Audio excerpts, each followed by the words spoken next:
Take number 2. Hi, everybody. I'm JSniperton. We're live on the JSniperton channel. There were some issues on the DCP channel, and I'm here with Mr. Briar Rabbit. RetroSlot is too hot for Twitch. Too hot for Twitch. Or just muted and all sorts of fun. So what was the issue with the DCP account? Y'all are having... Oh yeah, so basically the problem is we got too many cooks in the kitchen. We had the DCP login is tied to a phone number that doesn't exist anymore. So we are working with Twitch to get it changed over. Our 2-factor authentication changed over because we can't log in. So in the meantime, we're going to be doing what we can. The podcast will still go up when it needs to go up, and the YouTube stuff will still go up where it needs to go up. But the live streaming is a bit of a question mark until we get that fixed. Well, you're more than welcome to use this channel as long as I'm not live, but that's kind of weird too. Oh, man, I got plans. Why did Jay get banned off Twitch? Well, the story goes Jay is definitely going to change his token right after this stream. Just refresh that.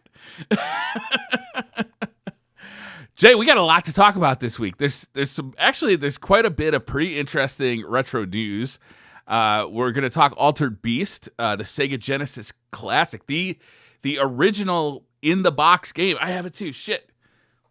I ordered it like 2 days after, and I was worried that it wasn't going to get here.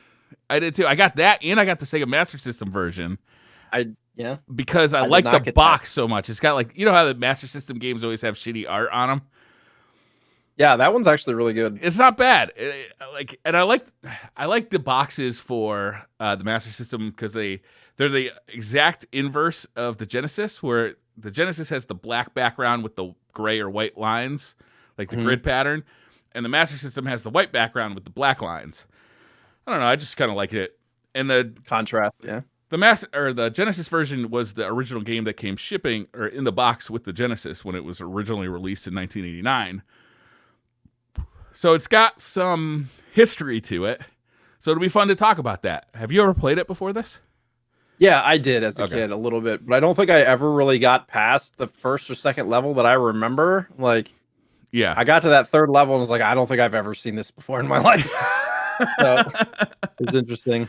Yeah, it was fun to play that. I've been playing some other stuff too, some other retro stuff, which has been fun. Did you hear Cyber Shadow came out today, which is, Yacht Club. I saw that you put that in there. Yeah, they made whatchamacallit, Shovel Knight. Shovel Knight, thank you. So their new game came out literally at midnight last night. I don't know when it came out on the Switch because I had it pre-ordered on the Switch. But at midnight, I couldn't play it. So I'm like, what the hell? So I look on the PlayStation, and it was live on PlayStation. So I just bought it on PlayStation. It was only $15. It's not going to break the bank. Are you going to notice yourself with less, $50 less in your pocket? No, probably not. But are you going to notice yourself not playing Cyber Shadow at midnight? Yeah, you're definitely going to notice that. I'm looking at your gameplay right now, and some of the power-ups that are dropping kind of look like Mega Man drops. It's interesting. It is totally a throwback to Ninja Gaiden and that type of game. It's pretty fun. I've only gotten through the first 2 levels because since I had 2 versions of the game, I decided why not compare the 2 versions and see if because a lot of times Switch games come out and you're like, should I buy it on the Switch? I want to play it portably. It's fun to play games on the Switch, but is it going to have slowdown? Is it going to look worse than on a modern console or on PC? And it doesn't. It looks fine. It runs fine. So it's actually a really nice Switch game to get. Yeah, it looks really smooth. Yeah. Yeah, it's a fun game. I was really happy. It's one of those games I've been looking forward to for quite a while. And I was happy to see it come out. They're not the ones who made Messenger, are they? No, I believe that's somebody else. Messenger was a fun game too. Yeah, they look very similar to me. Yeah. Not so much the level design, but just the sprites and the movement. Yeah. Well, this one's got cyber ninjas. So the Messengers just had regular ninjas, and I got nothing against regular ninjas. I don't want to get the ninja community mad at me, right? I am an ally of ninjas. Trust me. Shadows, you mean? Yes. But cyber ninjas, man, they're ninjas plus they got like cybernetic upgrades. That's cooler, right? That's just cooler. Where do they have those cybernetic upgrades though? Well, I know they have this Cyber Shadow has arm upgrades. I know for a fact because I've seen that cutscene so far. Obviously, I'm only 2 levels in, but I don't know where this game is going to go. But I'm holding out hope. Into a different game entirely. Yeah. Now I understand why I was rated M for mature. Okay, yeah, makes sense. Yeah, it all comes out. Cyberpunk crossover. Yeah. Have you been playing anything good? Like any good retro games on the table? I mean, other than Altered Beast, no. I did. Well, I played Cyberpunk for like an hour or two. Yeah. And I got through the first mission, which it just throws nudity out there like right off the bat. It's like, yeah. naked lady, sure. Yeah. That was a good thing I was playing by myself. I appreciated that you could put a vagina on the masculine character. And obviously that's the way I went. It's because I'd never been in a Cyberpunk world with a vagina before, and I really wanted to see what that experience was all about. So you made yourself a Ken doll? No, I don't think a Ken doll has a vagina. No, I mean, mine didn't anyway. Like there's maybe you made modifications to your Ken doll. If you have a knife, now it's got a vagina. That's horrifying to think about, to be honest. Not so much having a vagina, but like the stabbing it with a knife part.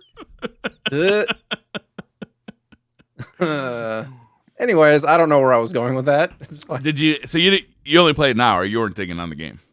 No. I just didn't. It was like 7 or 8 in the morning, and I was like, I should go to sleep. Right. So, yeah. Were you streaming it, or was this off? No, it was just off stream. Yeah. Yeah.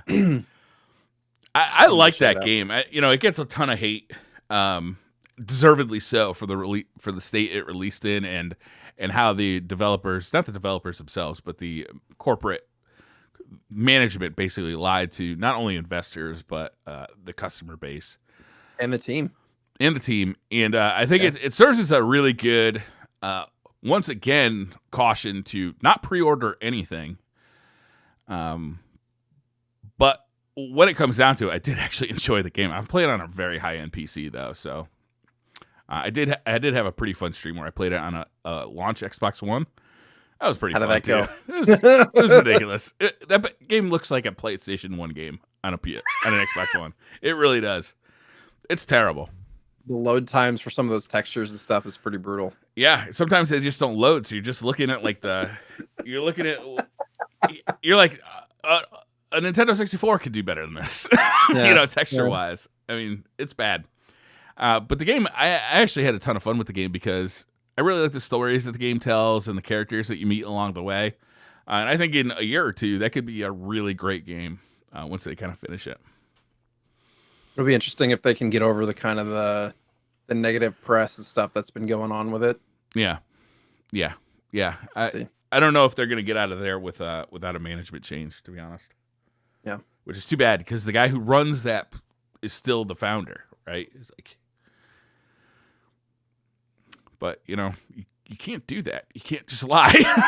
Right. Yeah. You can't do that. Newsflash.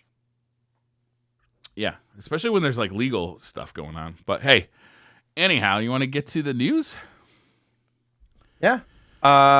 So at first I started the news stuff like a week ago and I couldn't find anything. I was having real big issues. But I feel like within the last week, more stuff has been dropping.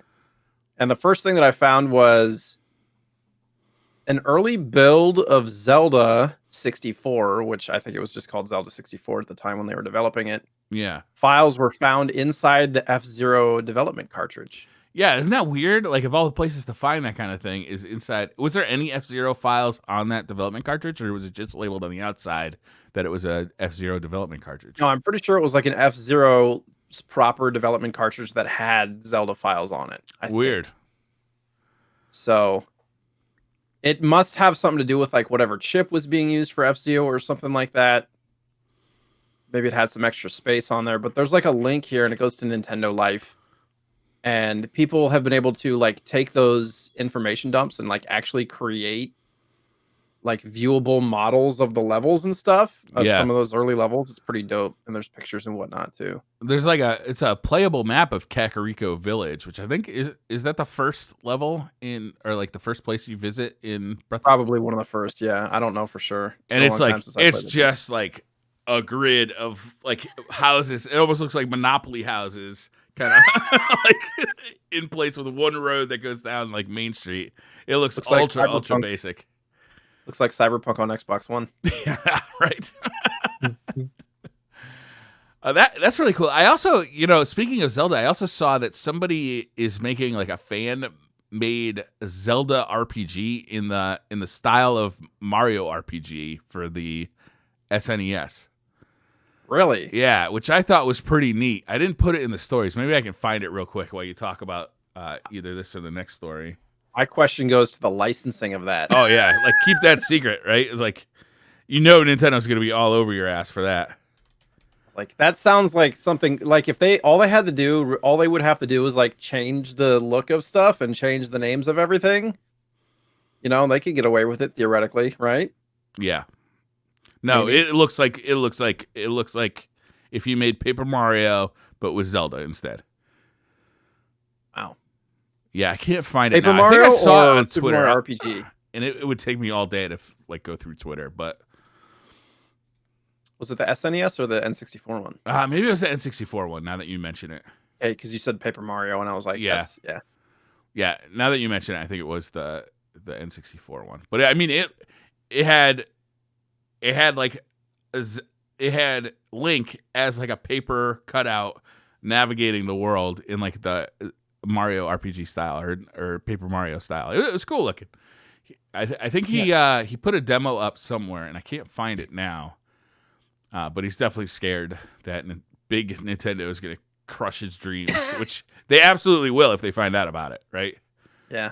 We could skip over the next one because there's a big news story that we can kind of wait till last. But you just mentioned the Nintendo copyright thing, and it reminds me that Nintendo is claiming videos on YouTube of like the Game & Watch hack videos. Yeah. This is interesting because if you turn on the screen, I believe that they can copyright strike you legitimately. Gameplay. Right? Yeah. Because you are showing copyrighted gameplay. But if you don't turn on the screen, or if you show it only after the hack and don't show any Nintendo properties, I think you're okay. Like you have legitimate beef against that. But like Nintendo does not want people hacking these things for sure, right? And if they get hacked, they don't want them sharing it how it's done. You would think that in the original like meetings about this product, people would be like, "Wow, folks are gonna want to hack these." Yeah, they have to be smart enough to know that. I think it is hard to hack, though. Right? It's only got 8 megs of flash memory, which is probably the reason for that. Yeah. Which could fit basically the entire NES library on it. It could probably fit a handful of games. Yeah, probably.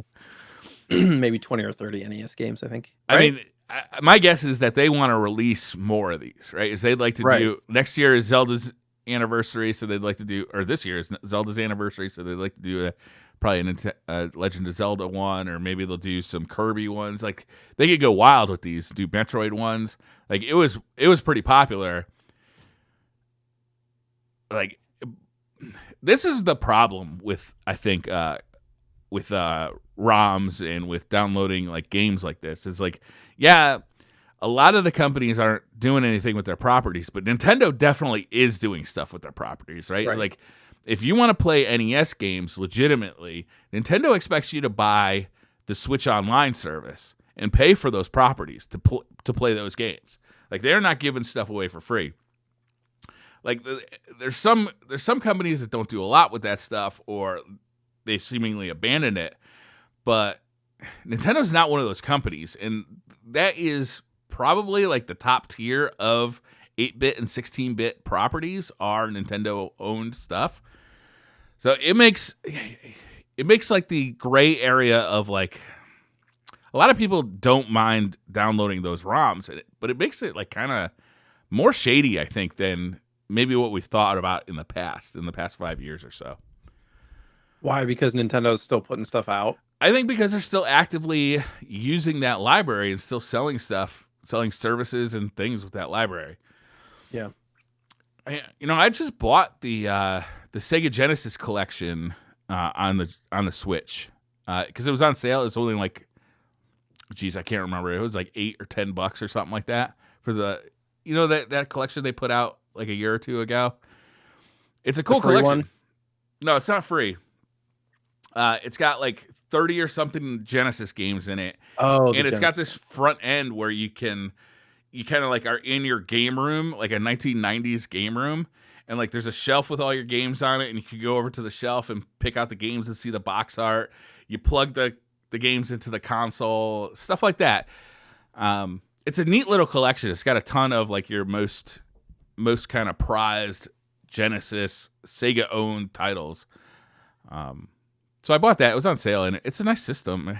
But like if they're still selling that stuff, like it's super illegal to be downloading it.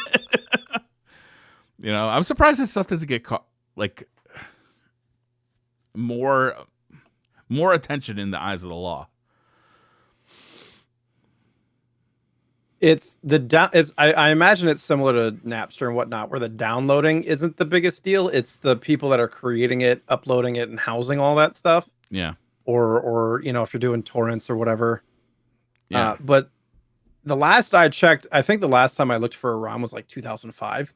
Oh, really? And yeah. Yeah, and me there too. And there were like websites where you could just download them from the website and stuff. And so I don't know if those are even still a thing anymore, but oh, they for sure are. There's there's not like people who are known because they curate the ROMs the best, right? It's like there's people who've gotten internet famous just because they've done the best job of curating good ROM sets. Mm-hmm. So if you follow those people on Twitter, you know where to get the best ROMs. It's really crazy. And like I'm not gonna lie to you, like I have a Mister and I use ROMs on the Mister because like it's like having original hardware with a full library for everything from NES to, it's got like the Odyssey, any Atari system. It's in the later we're going to talk about CPS2 arcade boards. Like it's just amazing the library that's available there. It'll be interesting if, I guess licensing is the biggest issue here, but why doesn't Nintendo or Sega or whoever create a system that you can actively add games to? That's a good question. For a couple of bucks. Like think of the NES Classic or something, but imagine if it was hooked up to an online service where you could buy a new NES game for $5 or something like that and just like put it right on the system instead of dealing with the legality of folks jailbreaking or hacking their systems and doing it themselves. Yeah, that'd be nice because it also support those companies in the efforts to keep that stuff relevant and keep it updated, because there's a lot of problems where like this stuff is just getting lost, like the source code to these games is getting lost, like, it wasn't saved properly, we don't like the Zelda development stuff just randomly was shown on an F-Zero development cartridge. Nintendo doesn't share that stuff with us, but we're super interested in it. That's a big part of history in a major art form, like that is just like, it's because video games have always been kind of corporate, like especially that early stuff is really hidden from view. Yeah, it seems really easy for us, at least for me, the consumer. Like, why don't they just do this? It's got to be a nightmare logistically and licensing of everything to actually get it done. Plus, Nintendo, I think, always has pretty high expectations on probably market share and profit share and all that stuff. So it's probably, if companies still own the rights to games and whatnot, they got to jump through all the hoops and get that. So there's probably a lot involved, but it seems like there's a lot of money on the table there for that kind of thing if they decide to pursue it. Yeah, I try to support it too. It's like when like for instance, I pay for the Nintendo Switch Online service only because the only thing I get out of that is getting access to NES Classics and the Super Nintendo Classics, and I'd love to see them add N64 to that list. I don't know if there's a problem running N64 on that hardware. There may be, but maybe when the Switch Pro comes out, they'll add that. When Sega Genesis Classics, I don't have a problem buying that. I just bought the Metal Slug collection for the PlayStation 4. I already have all those games on my Mister, but if SNK wants to, release a collection, then I feel like if I'm gonna play them on my Mister for free, I should support like the company that actually makes them. And I also feel like if you own the ROM legitimately, like if you paid for that ROM, then you have the right to play it on whatever machine you want. You would think. I Movie rights and stuff are interesting in that way too. It Yeah. depends on what platform you're buying it on and whatnot. Well, I do the same thing with movies. I rip all my movies to a hard drive, and then I use Plex to play them anywhere in the house. Right. I mean, if you're ripping your own ROMs, you can play them on anything. Yeah. Like if you create your own ROMs from your own cartridges, that ROM you own. Which is absolutely what I've done. To be clear. You mentioned the N64 stuff, and the reason why I find it completely weird is that a lot of those games are on the Wii U Virtual Console. Yeah. Still. Yeah. And you can still access them there. Yeah. And they're like whatever, $5 to $10 a piece. But that's a good point. There's nothing like on the Switch. And how long has the Switch been out? And there's that entire library is just not there. No. It's weird. Because my wife wanted to play Donkey Kong 64, and I'm like, well, there's no real good way to do it, on There's my no end good way to do that at all. It's actually just not a good thing to do. You really wanted to play it, and I was like, well, whenever we can access it, if analog, God forbid, ever makes the system, and we can play the cart, or just playing it on a big old plasma just looks awful. And I don't have a CRT. We don't have the space for it. So, well, you got to prioritize, my friend. Yeah. How many kids you got? And you don't have one 2. CRT? No. Well, we only have one TV that we even use, really. So I have a modded N64 that doesn't look bad on an HD TV. Like, it doesn't look bad. Like, it looks a little rough.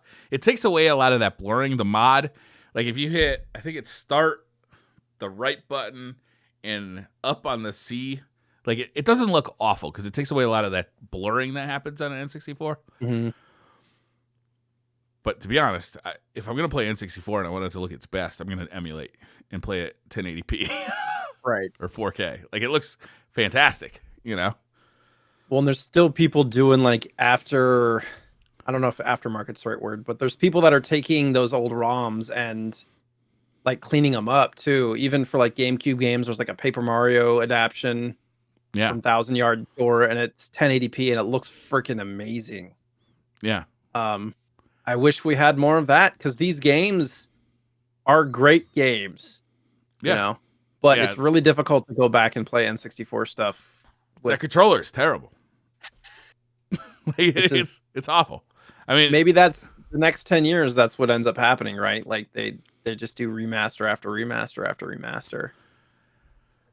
Well, some companies are super good at that. Like the Sega stuff that's been coming out of M2 has been really, really good. Like, have you played any of the Sega Ages stuff on the Switch?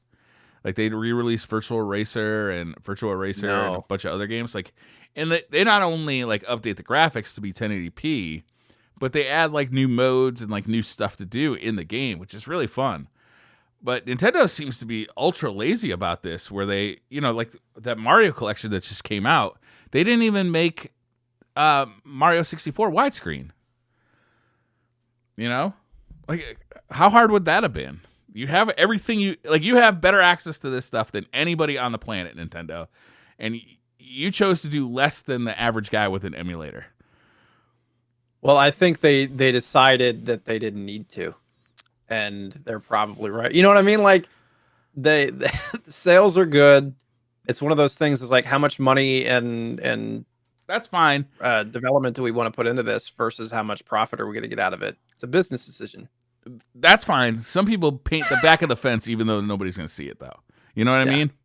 Yeah, I agree. I'm just saying from their perspective. I understand that. But if you want to have pride in your product and you want people, if you want repeat customers, do you want another generation of Nintendo diehards? If you do, you need to put more work into your products than that. And maybe they already know that they're going to have, the Switch is the third best selling console of all time already. Yeah, it's up there. So maybe I'm just talking shit, and you're right. They don't need to do anything more than they're doing. But it'd be nice if they did go the extra mile. I mean, look at Link's Awakening. Yeah. It's a perfect example of what they can get away with that old stuff. Yeah, I mean, that's a different example because they did redo that in a pretty significant way. They put it in this kind of toy-like atmosphere with the tilt-shift photography kind of thing. Well, that's what I'm saying. They could do that with more games, too. But it ran terribly. And they haven't patched it to. Oh, really? Yeah. It's got major frame rate issues, especially right when you're loading into a new screen. Oh, I haven't played it yet. I just know that it looks great. It does look great. Aesthetic of it. It looks like you're playing with your Zelda toys. I thought you were going somewhere else with that. It's fine. Sorry. My brain is in the gutter. Just where it should be. What else we got for news? I'm sorry, I interrupted you. You're good. I was just going to say, pretty much, I feel like anytime I get around you, it's just like a switch. Gutter mind, just around Briar. I appreciate that. That's possibly the nicest thing you've ever said to me. You got to know your audience, right? That's just how it works. I was, I was looking at Blessius's Twitter today. I've never been able to say that correctly. Yeah. And I'm sorry, guys. Boy, it sounds like a little girl when I sneeze. It's very high pitched. He's reaching all the way over. He's hold on. I got mute. I was looking at Blessius's Twitter today, and he was talking a little bit how he's trying to get into voice work and stuff. And I was just I was really thinking about how when we met down, was that Tennessee that we met? Memphis, yeah. Memphis, yeah. Oh my God, it was such a fun a couple of evenings, and it brought me back looking at his Twitter the other day. Hopefully that happens again before too long. I've been really this last year, I'm an introvert and I can stay home and all that stuff, but months and months and months, and a lot of people listening to this can relate, I'm sure. I don't really leave the house ever, at all. Yeah. And I don't converse with people in person ever.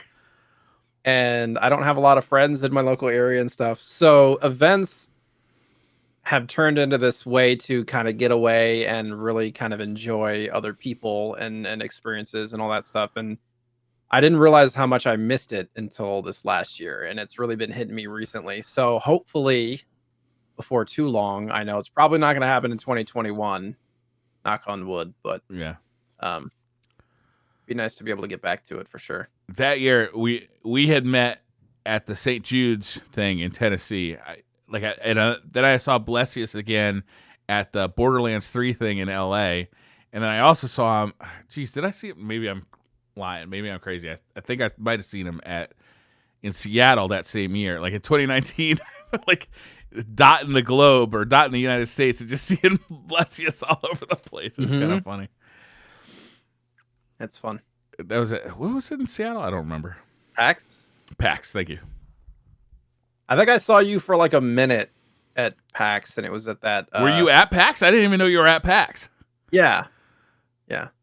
I mean, I live in Portland, so I go up to PAX every year. But you were hanging with sense. You were I don't know, you were 45 minutes away or something like that, staying at a house with the DCP crew and stuff. Yeah. I was staying downtown Seattle. I'll tell you, I don't think PAX happened in September, and I think I was more exhausted at that PAX than I'd ever been in my entire life. It was just that year had worn me down, exhausted me from all the traveling. and from all like the gaming events. I just remember being at that PAX and being like, I shouldn't be here. This is like a bad representation of me because really? I'm not being friendly. I'm not being fun. I just want to go home. Oh man, You know you're what like, I mean? I can't wait for 2020. Womp Yeah, womp. 2020 is gonna be my year. Son of a bitch. A lot of people had that thought, just like Ugh. 2020 is it's the new decade, and blah, blah. Oh man. What else we got going on? We actually got a lot of news. I'm gonna go over the next story. Okay. Are we done talking about Nintendo copyright? What do you think about them actually doing Game and Watch hack vids? Because like that actually, it's questionable for Nintendo to be taking those down, isn't it? I mean, if there's gameplay, they're known for doing that kind of thing for any kind of gameplay that they don't want to see on there. Yeah, you're right. It's still bullshit though. I mean, do we really need a video? There's got to be websites up there with some pictures of how to do it. It's so much more helpful to watch a video now. Yeah, that's true. Do you ever hack your old consoles? Do you ever do that stuff like that? No, I don't. No, that's why I love analog stuff so much, because I keep the old stuff original. Yeah. Save for if because handhelds are pretty easy to upgrade or put in new shells and stuff. So if you get a handheld that's completely destroyed and still works, but the shell is just mangled and the screen's all scratched up and stuff. Common. Yeah, exactly. It doesn't take a lot to like reshell an SP or something, which is probably the only thing I've ever done. Yeah. But it looks fantastic in a new shell. If you can get a deal on a SP or something. SP is like my favorite handheld ever. It's a good one. It plays Game Boy and Game Boy Advance cartridges. It's got the backlit screen. It's like that clamshell design kind of protects the screen. It's pocketable. Mm-hmm. It's a really good handheld. Yeah, it was it was the first backlit screen. You go from the Game Boy Advance to the SP, you're like, oh my god! Yeah. Even though it was front lit, the first ones were anyways, and I still love that thing so much. Yeah. Game Boy Advance too, I think, is an underappreciated console just because it was a handheld. Like I've heard it referred to as the Super Nintendo 2, which I don't agree with. I think that's crazy. Like it's not that powerful, but it does kind of continue a lot of the game series, like a lot of the gameplay that you loved on Super Nintendo, you can find more of it on the Game Boy Advance. It's like the Super Nintendo 1.5. It's probably why I love it so much, because the SNES is like my favorite console. Your favorite of all time. Have we ever talked about that before? It's your favorite of all time. I mean, like, can you argue against it? Yeah. The library? Oh, yeah. The aesthetics? I mean, really? Yeah. I mean, it had a good library. I think it's definitely in the top running.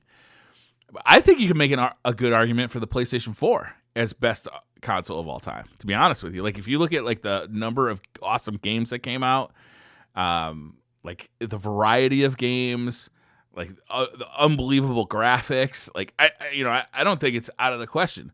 I think you can also make a good argument for the NES. Like the NES, I think, not only did it kind of restart and like revive the video game market in America, but it also it was revolutionary as far as gameplay goes. I mean, I agree with you on both accounts. However, if you put it in a bubble where people didn't know the revolution of the NES and all that stuff, and then you didn't take in consideration like new consoles, because stuff's just going to continue to get better and better and better, because that's how it goes. Yeah. And you base it purely on the quality of games across the board, even considering like shovelware and stuff like that. Because I feel like SNES stuff, even the crappy stuff, was fun to play.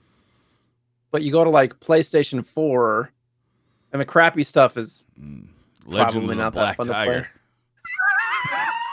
So I don't know, maybe I'm wrong, but I mean, there's a lot of great stuff on a lot of PlayStation systems too. PS1 would probably but like playing PlayStation 1 stuff now doesn't hold up. So that's the problem, like trying to go back, at least as far as gameplay goes. It's like, because they're still making games in the style of SNES, like brand new indie games. There's not a whole lot of stuff coming out that looks like PS1. Well, isn't the style of the SNES just it's an upgrade of the style of the NES?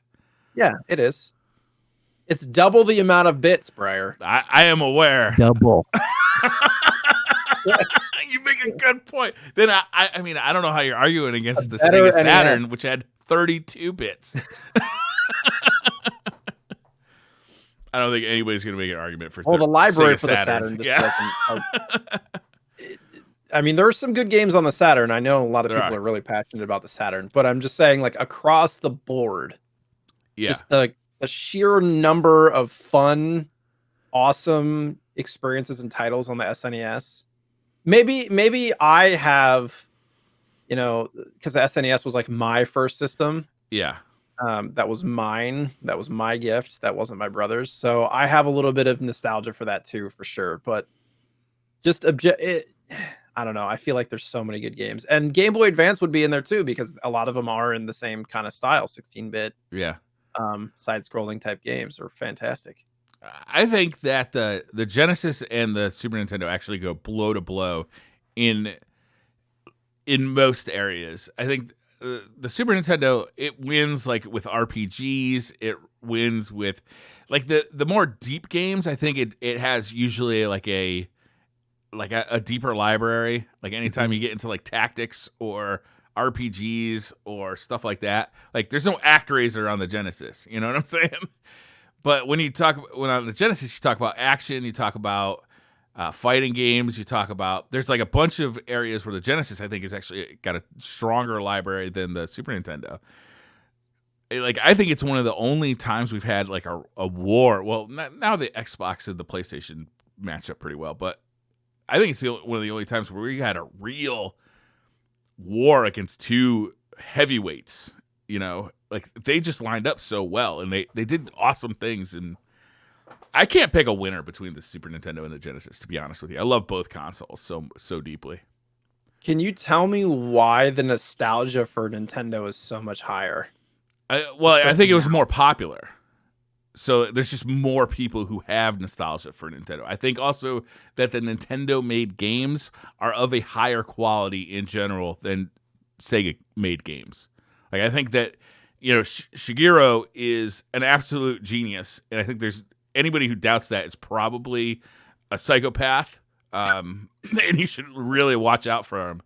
But, like, you know, having, like, if Sega had Shigeru and had him making the stuff that he made, like it might have been a different story altogether. I think that he personally is so responsible for a lot of the nostalgia that we have for Nintendo as a whole, right? Because there's a lot of shitty stuff Nintendo's done over the years. Like they're very litigious. They've done a lot of really had a lot of shady practices in the NES days, in the Super Nintendo days. And still today, like we just had a story about them taking down YouTubers. You know, like they've always been like that. But people see them as the company that makes Mario, the company that makes Zelda, the company that makes Metroid. You know, it's like... It's funny, too, because there's not a whole lot of games that Nintendo has chosen to continue forward for that long. It's like, it's either a Miyamoto game or Pokemon. Yeah. That has that widespread, you know, it's like Mario, Zelda... Donkey Kong is in a bunch of stuff and all these different, but like Miyamoto created all that, and there's not a whole lot of, especially like third party type games, like you think about like Earthbound or Chrono Trigger and stuff like that, that has carried that long of an era that like all the Miyamoto stuff has, even though those games are just as good in a lot of ways. Yeah, as like the Miyamoto stuff, at least at the time. So it's really interesting that like Nintendo has chosen probably profit, probably, you know, the rights that they own directly and all that stuff has a lot to do with it. But it's like, you know, why not carry all that other stuff forward too? Actually, Fire Emblem might be one that would fit in there, which is not a Miyamoto game, I don't think. No. So. No, Metroid's game. not Miyamoto, and that's getting a new release somewhat soon. We're getting Prime 4 at some point. Have we had a Metroid game on every Nintendo platform at this point? No, definitely not. I don't think the Wii U had one. GameCube, yes. N64? I don't think there was one on N64. I think you're right. I'm looking to see if there was one on Wii U. I don't think Yeah, there there's was. not one on Wii U. Yeah, and It's we got Prime on the GameCube, and then we got I think the only one that came originally on Wii there's was Prime 3, but they remade the GameCube ones for Wii as well. collector's edition or whatever. Yeah, Yeah. trilogy. But yeah, I mean, Nintendo had the momentum from the NES that carried into the Super Nintendo. So there was just more people who played Super Nintendo, and also like you cannot deny the majesty of the Shigeru games, right? It's like you can't deny that. Like it's just too good. So you were gonna So on that note, I guess I should when I was looking for news, I found that somebody that worked on Donkey Kong Country Yeah. had shared their like original sprite concept art Oh yeah. on YouTube, and I didn't necessarily think it was newsworthy because it was just literally just him showing the pages. But if you search for it, he like has his own YouTube, and he goes through the concept art, and it like shows the frog and Donkey Kong and all this stuff, and it's super interesting. But it's not. I don't know if it's really newsworthy. But if you guys want to check that out, How different is it than what we've come to expect? Well, it wasn't some of it's pretty digitized, different, right? Because he talks about how some of the concept art is really basic and really kind of like chicken scratch almost. Mm-hmm. I'm gonna see if I can find it so I can just kind of tell you guys. Yeah, here it is. DK Creations Limited is the YouTube channel, and the title of the video is Early Donkey Kong Country Scribbles. So it's really basic, like some of it's pencil, some of it's penned.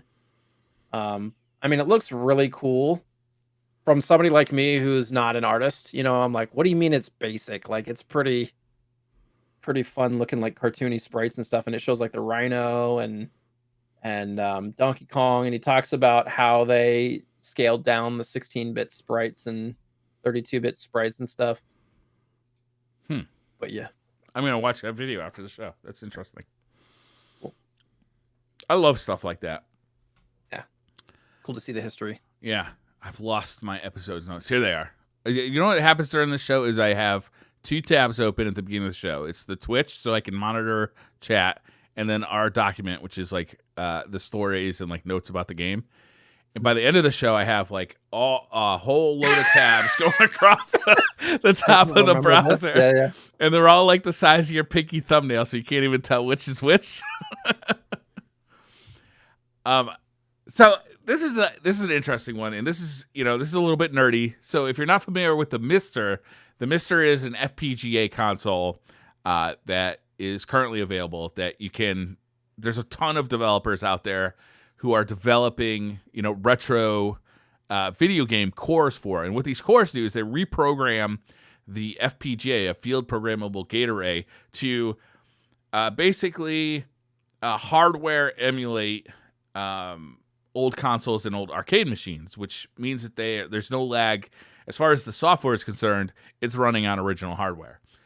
And Jotego is one of the big developers here. He's made a ton of like really popular cores, and he is very close to finishing the Capcom CPS2 core, which is really exciting, especially if you're a Street Fighter fan. But if you're a fan of any of those Capcom arcade games, like this is going to be the big one. I'm going to quickly Google search a list of CPS2 games, and it's like all of the big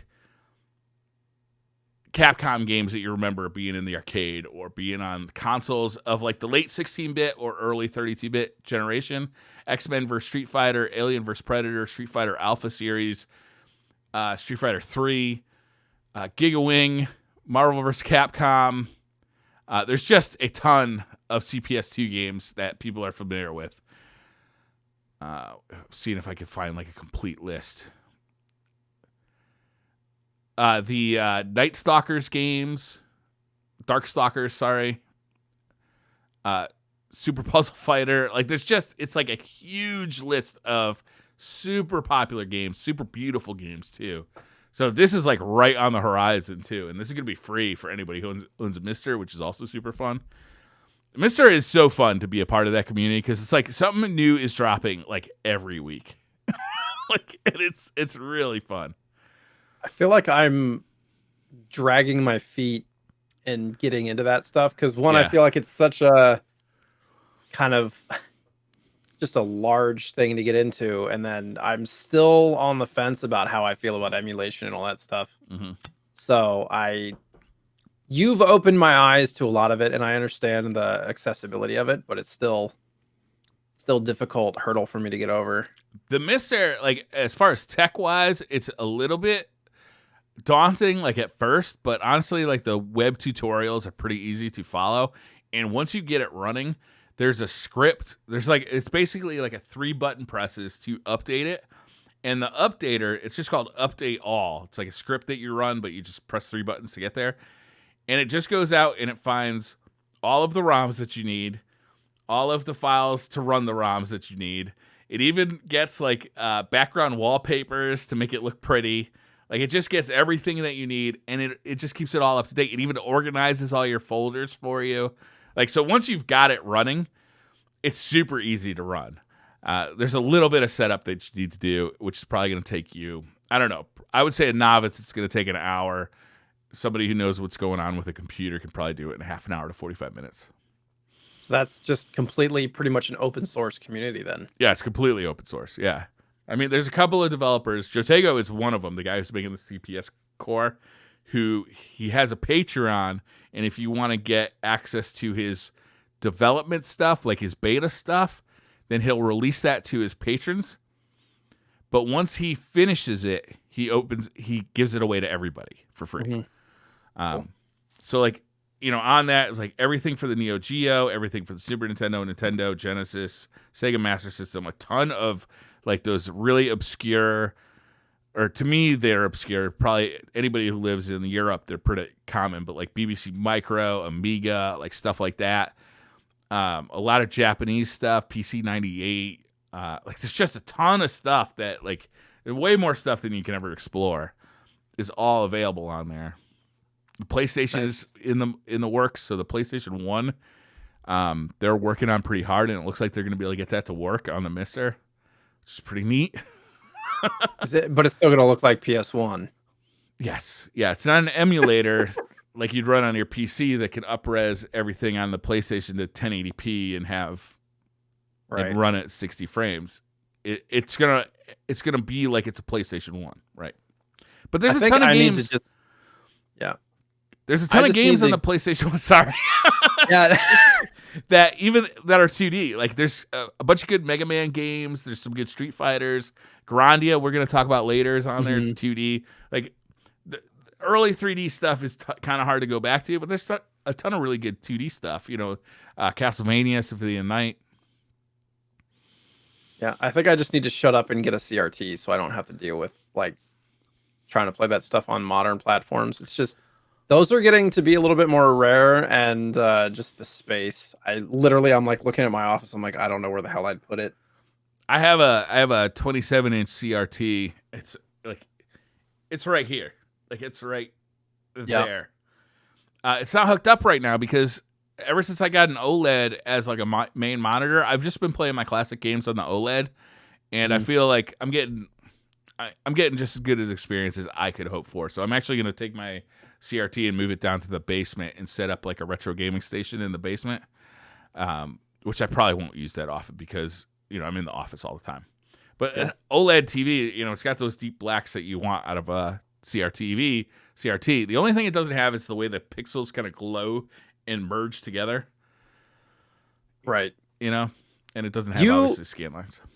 You might be somebody that would be someone to ask this question. How realistic would it be for somebody to create a TV that is able to like recreate the CRT experience, but without the size or just the bulk of it? I mean, you can get pretty close with an OLED screen now. So you got to apply the filters correctly. So you got to put the scan lines in. So you have to have, you know, something that will put, you know, what I mean by scan lines is like the black lines that go across the screen. And then you got to put a blur filter on that makes because the problem is those pixels were never intended to be distinct. They're always intended to kind of meld together a little bit. Mm-hmm. So the glow of, like, if you look at like Street Fighter 2 and you look at Ryo's arm, the individual colors that kind of show the muscle tone of his arm on Street Fighter 2 for the Super Nintendo, they all kind of glow together into make like this rippled looking arm, but in pixels, it just looks like different colored pixels and it's harder to see the definition. So if you put the scan lines in and then you kind of just blur it just a little bit, you can make a significant way toward getting CRT without having to deal with 25-year-old technology and having this huge tube television in your room. They're big and they're fucking heavy, man. Mm-hmm. Funny because the plasma that I have right here is from 2007 or 2006, and it's like 120 pounds. Yeah, 42-inch. It's heavy. Yeah, plasmas were awesome. I didn't buy an LCD TV for the longest time because I'd go to the store and I'd be like, this doesn't look as good as the plasma I have now. But OLED was finally the thing that made me, oh yeah, this is finally as good as the plasma, but also it's good for gaming because it has low latency and 4K, obviously. Yeah. I use one for my main monitor now. But they're pretty expensive, right? Still. Yeah, they'll come down. They'll keep coming down. It used to be $10,000. This one was $1,500. It'll keep coming. Funny because that's how much I spent on my plasma in like 2007 was $1,500, $1,700, somewhere around there. Yeah, plasmas never hit that like $400 level, right? No, they just got like, well, we're not going to make them anymore. Yeah, they're not sustainable anymore. It's like, the colors look better, the blacks are deeper, but they're fucking honky and expensive. Yeah. News, right? So we talked about the Cyber Shadow game. Oh, right.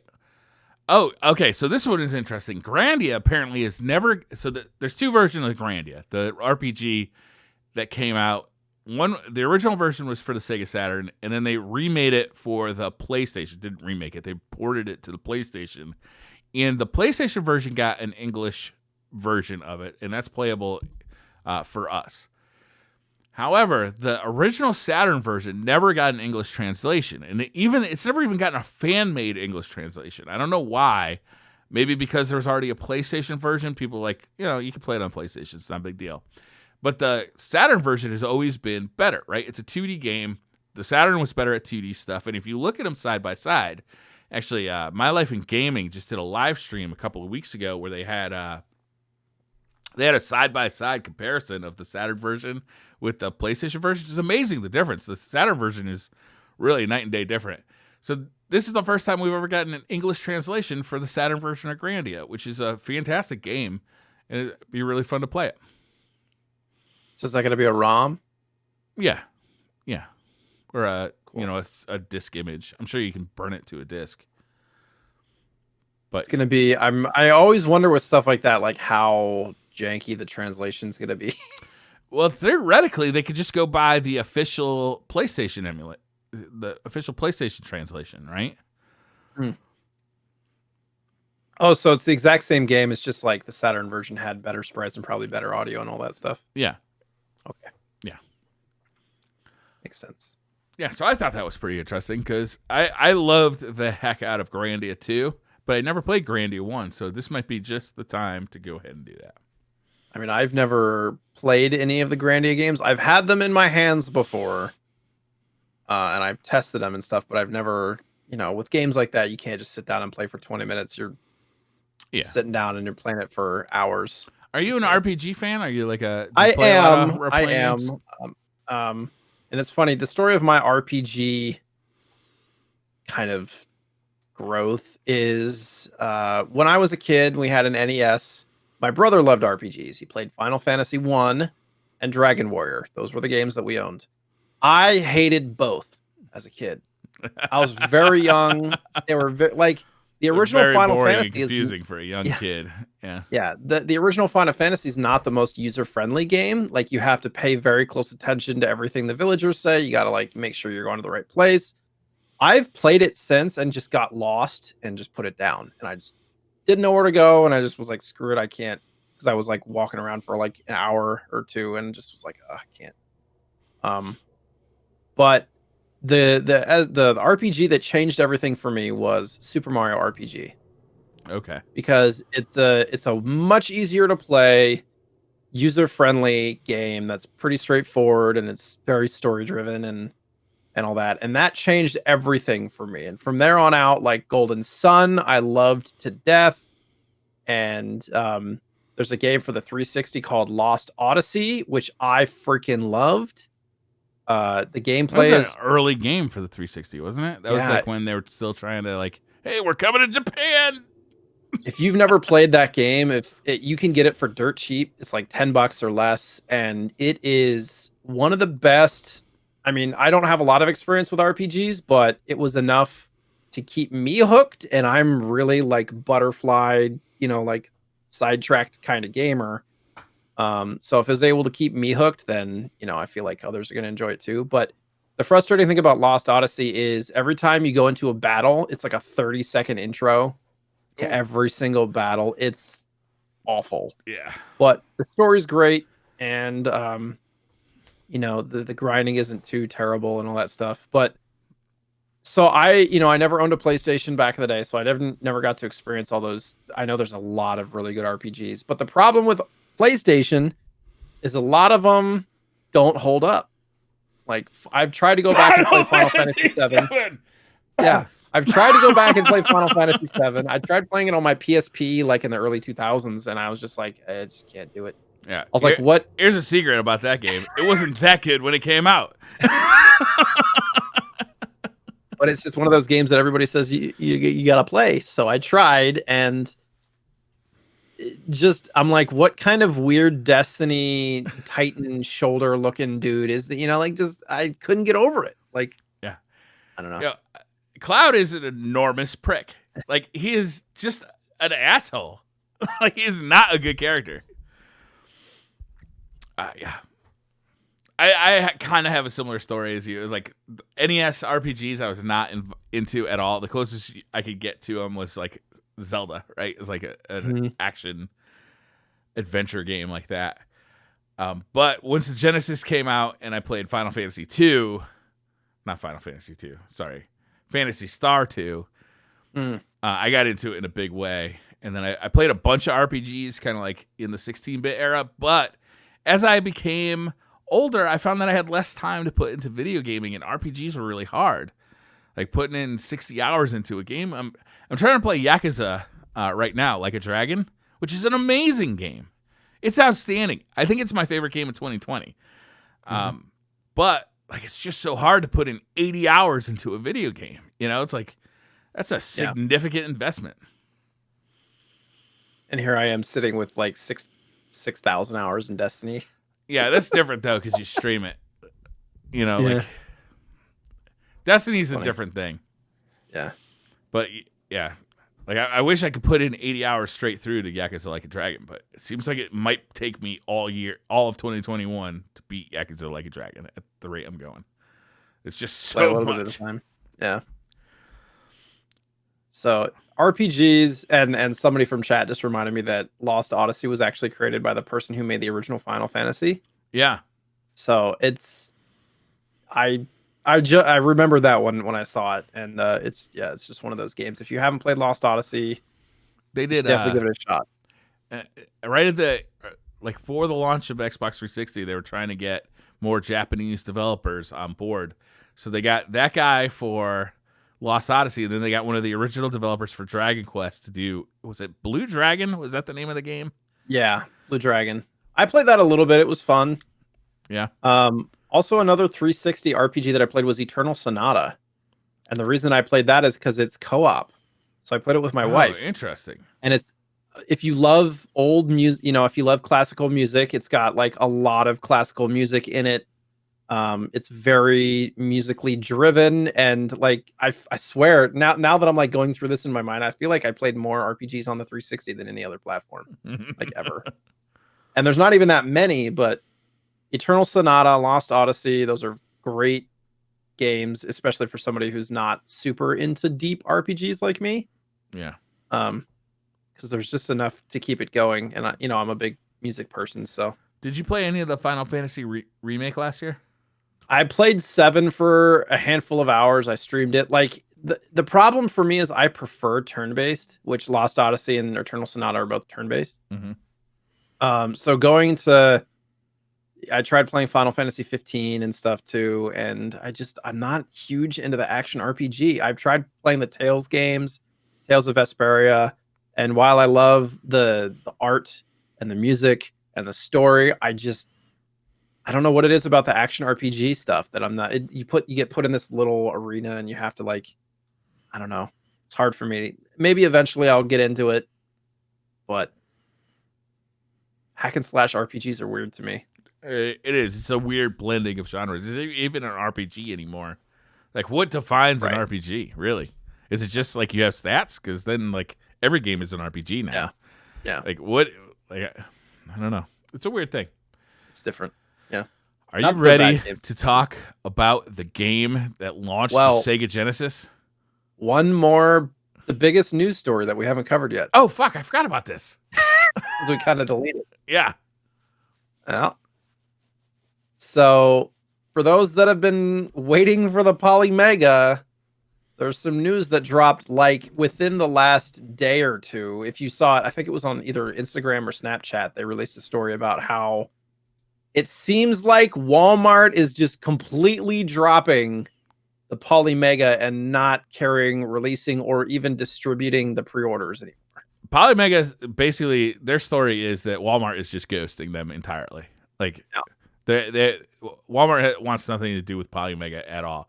Which, to be honest, Walmart always seemed like a weird partner for Polymega. Yeah. Like, this is it's a high end, at least priced high end retro game console that, like, to me, it's gonna have a pretty like limited like target audience. Like, so to me, it doesn't say Walmart anywhere on that box. You know, like, that description doesn't say Walmart anywhere in it. Like, I could see this on Castlemania Games or something like that, like a really boutique kind of online presence.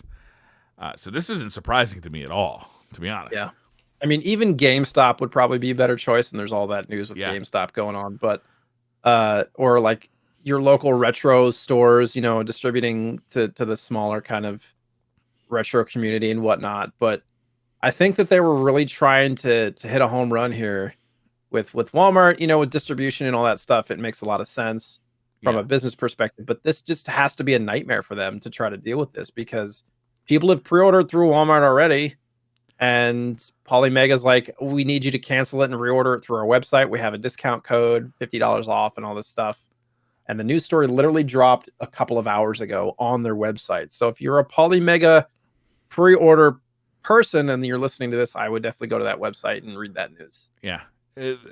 I'll tell you, my biggest problem with this is the price. $449 to get the base unit and one wireless controller it's fucking outrageous. Like, it's just insane what they're asking for this. This is basically just an emulation machine with a disk drive, right? It's like, you can do this with a pretty basic computer. Like, there's the software that's the front end of this that I think is kind of nice.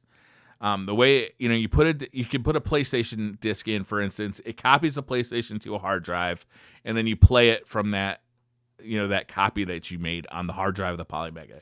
It does some nice stuff with art and the presentation of all your games that you've copied to the hard drive.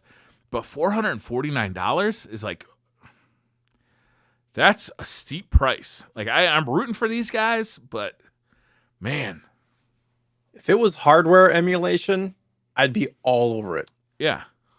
Yeah. But the fact that it's purely software you're right. The price is kind of crazy. And like, what does the base unit even play exactly? The base unit will play Sega Saturn, PlayStation, Neo Geo CD, Sega CD, and TurboGrafx CD.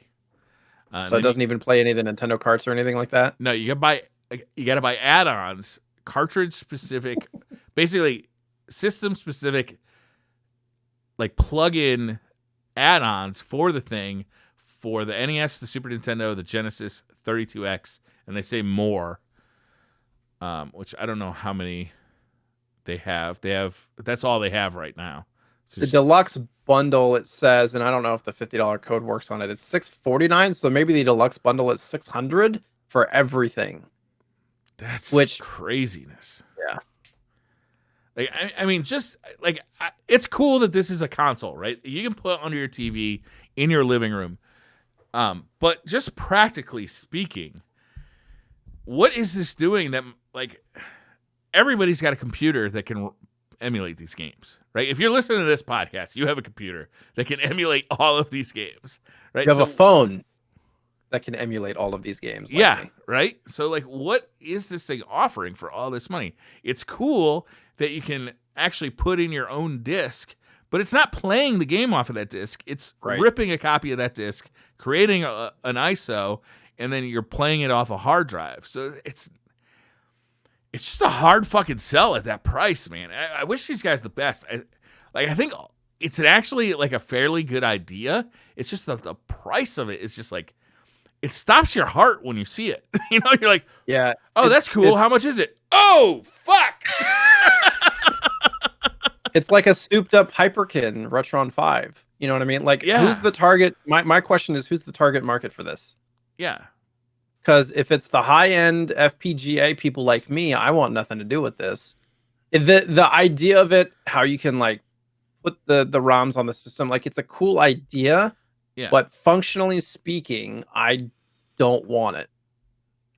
And the kind of more hobbyist, like entry-level hobbyist that, you know, has like a Retron, like, yeah, it can play all the things for $100, you know, or 150 or whatever. I don't think it's marketed towards them.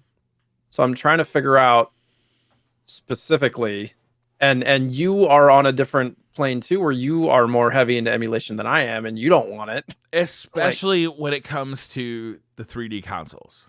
You know, like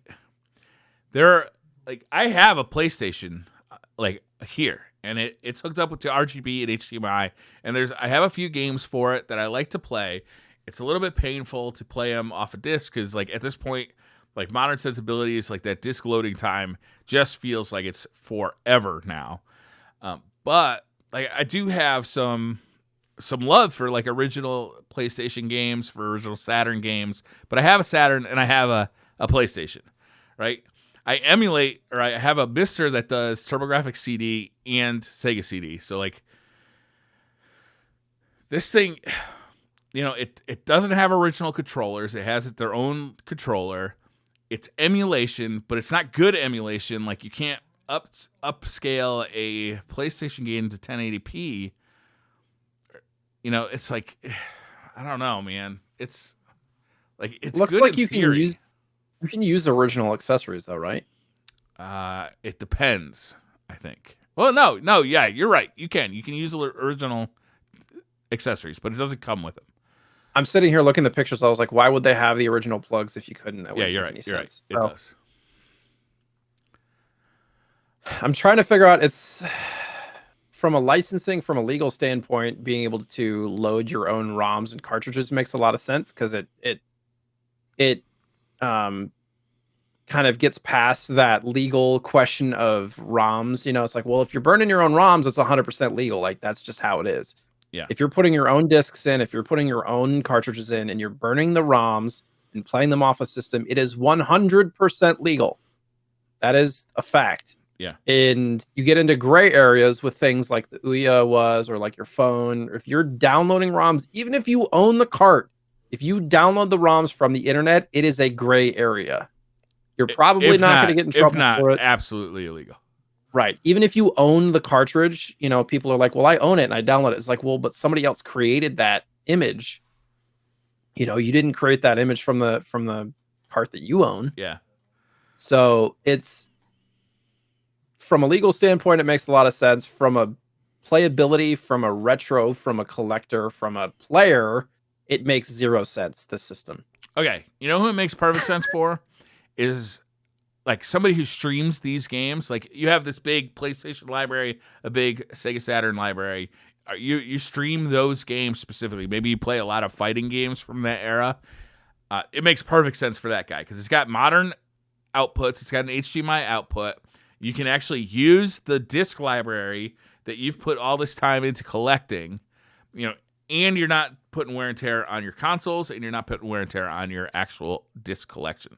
Because like those discs now are suffering from bit rot, which is a pretty scary thing to collectors, where the actual plastic in the discs is starting to decompose and fail, which is really, God, can you imagine paying like a couple $100 for your favorite PlayStation game, and then next time you open it up, it doesn't work because it's rotted? Yeah. It's probably why I don't collect a lot of CD games. I don't either, man. Like, I'm not about that life. And that's one of the reasons I'm really looking forward to the PlayStation Core coming out for the Mister. And I have a hard drive hooked up to my Sega Saturn.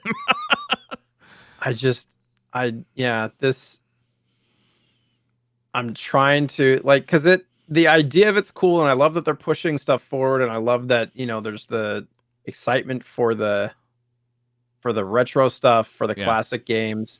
But the way that this was implemented, it's they the never price, really met. Jay, if this thing was $300, would you buy it right now? The base unit, no. You wouldn't. I would buy it right now. If it was $200, if it included everything. If it was $200, I would have paused the podcast so I could order it.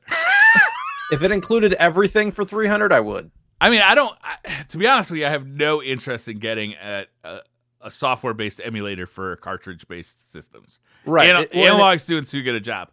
But for PlayStation and Sega Saturn alone, if this thing was like $200 or $300, I'd be all over it. I'm like, yeah, that's perfect, man. Like, because I told you before the show, I'm going to send out my PlayStation to get modded. Right. My Sega Saturn, they don't have a HDMI mod for the Sega Saturn, so you're really forced to do an analog to digital conversion there. But I have a mode which cost me, I think, $250 to put basically a hard drive inside my Sega Saturn so I can play any Sega Saturn game. Like, to me, this thing would be worth it if it was just a little bit cheaper, but it's the price, man. Like, at $200, this thing would be like, no problem. But at $600, fuck you. I mean, to your point, I give them a lot of credit for pushing forward, and like they're committed to this. Things have taken delays and all that stuff, but they haven't given up.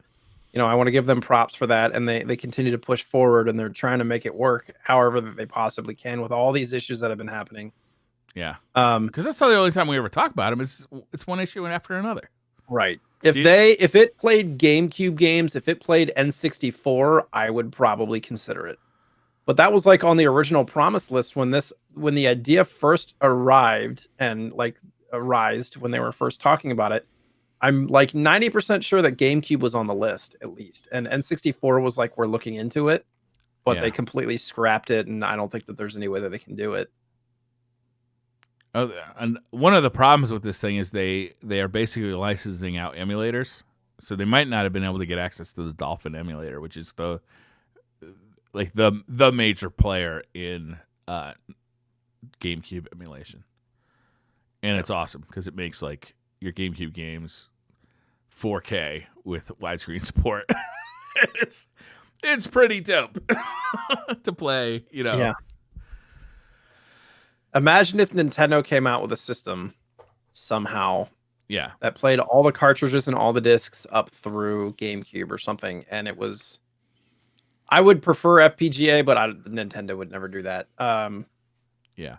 And it was kind of like a Poly Mega where you could load stuff in. Like for $300-$400, I'd buy that in a heartbeat. Yeah. I would buy this in a heartbeat if it was basically half the price it is. If it was the same price and played GameCube/N64 stuff, I would have to consider it because there's no other options. You can buy a GameCube. A GameCube with I think it's like $100 add-on, just plugs into the back of a GameCube. You get HDMI out.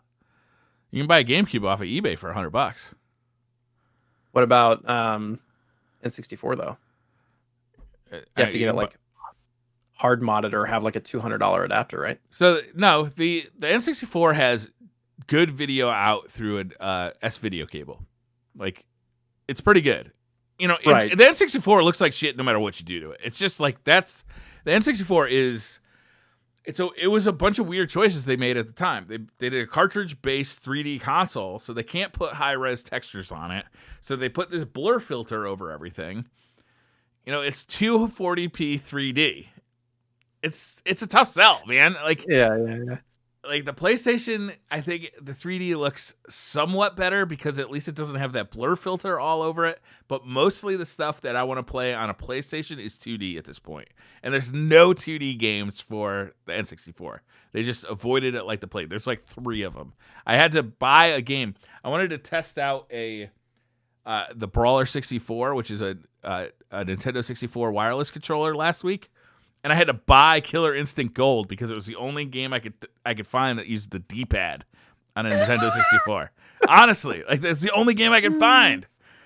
It's funny. I actually ended up liking that game though. Like I'm kind of a Killer Instinct fan all of a sudden. Well, yeah, you were pretty hard pressed about. I own the game. Of course I do. But I remember when you first got it, you're like, I hate it. Yeah. And now you're saying you like it. It took me a little while to get used to it. You know, I was playing it a bunch because I really wanted to get used to how this D-pad felt on this controller. So I wanted to give it a good shot.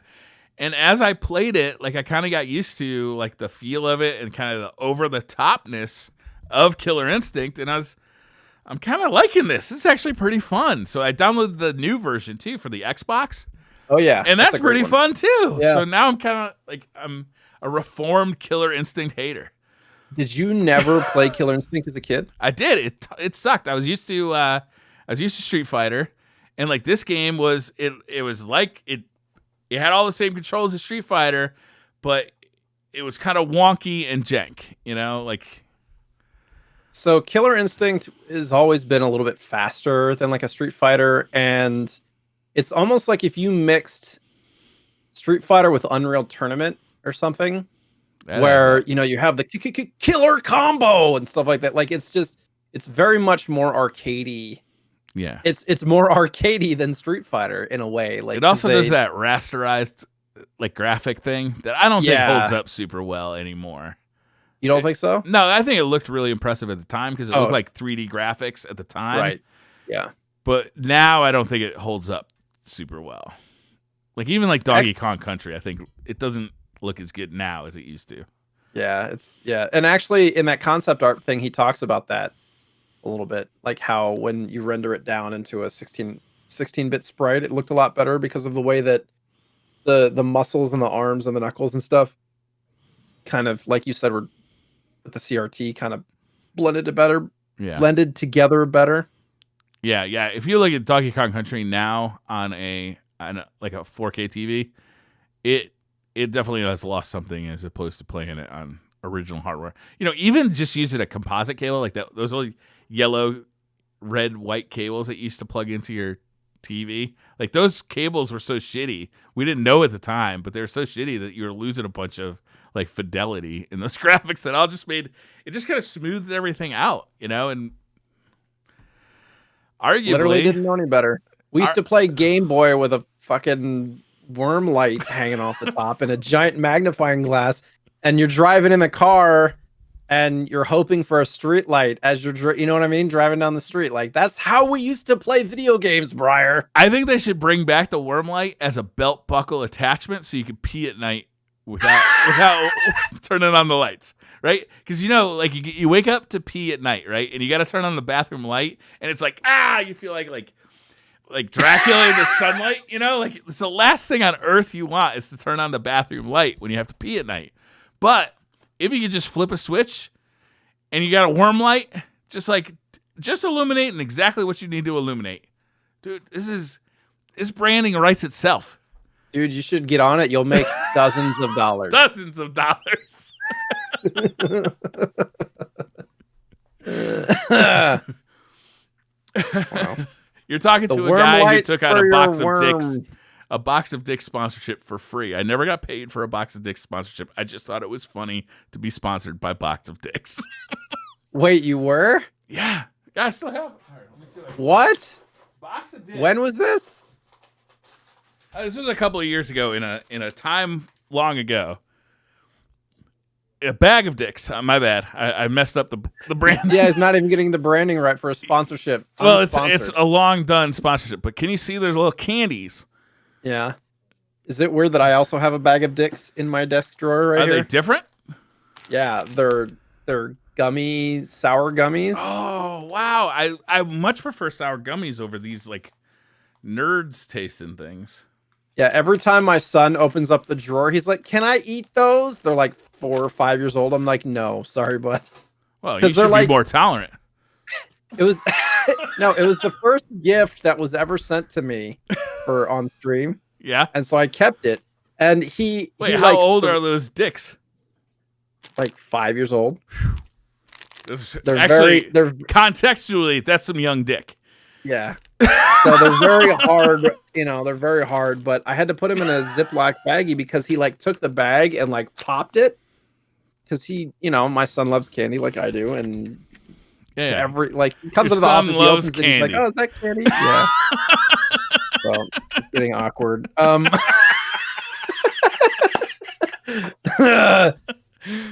My son's about the same age as those little candy dicks, so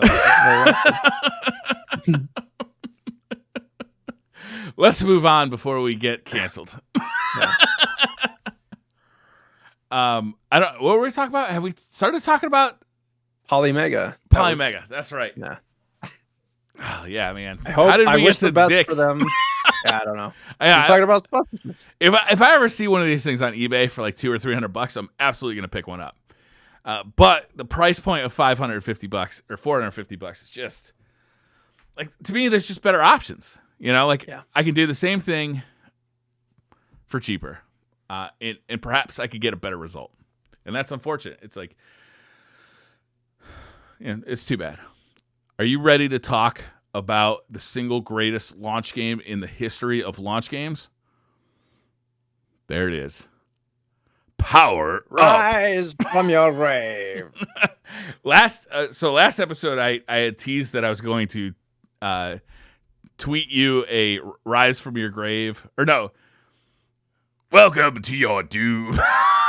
Right, I was going to tweet you that every day for 2 weeks. I only tweeted it to you once, which I think shows great restraint on my part. I was very surprised. Like, he must be busy. So what did you think of Altered Beast for the Sega Genesis? I hadn't played it since I was a kid. Yeah. And I got to the bear level and I played it a few times and I was like, fuck this. Yeah. Because the first two beasts that you are badass. They're fantastic. Yeah, the wolf and the dragon. Yeah. Like, the attacks are dope. You can pretty much just, like, with the wolf, you can just, like, skate through anything. And then with the dragon, if you're just tapping the button a bunch, it's like, you're like, Blanca. It's like electricity thing. Yeah. But the bear, your attacks are a punch. Yeah, and bad breath. And the bear breath. Yeah, it looks like a punch. So you have the bear breath, which is basically a punch. And jumping like a circle, like kind of think Sonic the Hedgehog when it jumps when it's spinning. That's the bear attack. So there's a lot of delay from when the enemies are coming at you and like to actually hit them with the bear attack. It's very frustrating, and I couldn't get the timing of it down. Yeah, that bear. So the gimmick to this game is it starts off as you're like a regular human. You're in good shape, I'd say. You're not like regular. You're in good shape. I'd say above average. And you play through like these side-scrolling levels, kind of beat 'em up-ish style, but you can't move up and down. You can only move on a single plane. And you have a few moves. You can punch, you can kick, you can like lean down and kick upwards. That's the most awkward attack ever. It's not great. Straight vertical kick. And you basically like scroll through this level, and there's these blue or white werewolves, double-headed werewolves. I don't know, wolves. Would you call them wolves? They look like giant pigs to me. I don't know. Yeah, they're a little piggish. I would put them porcine-ish.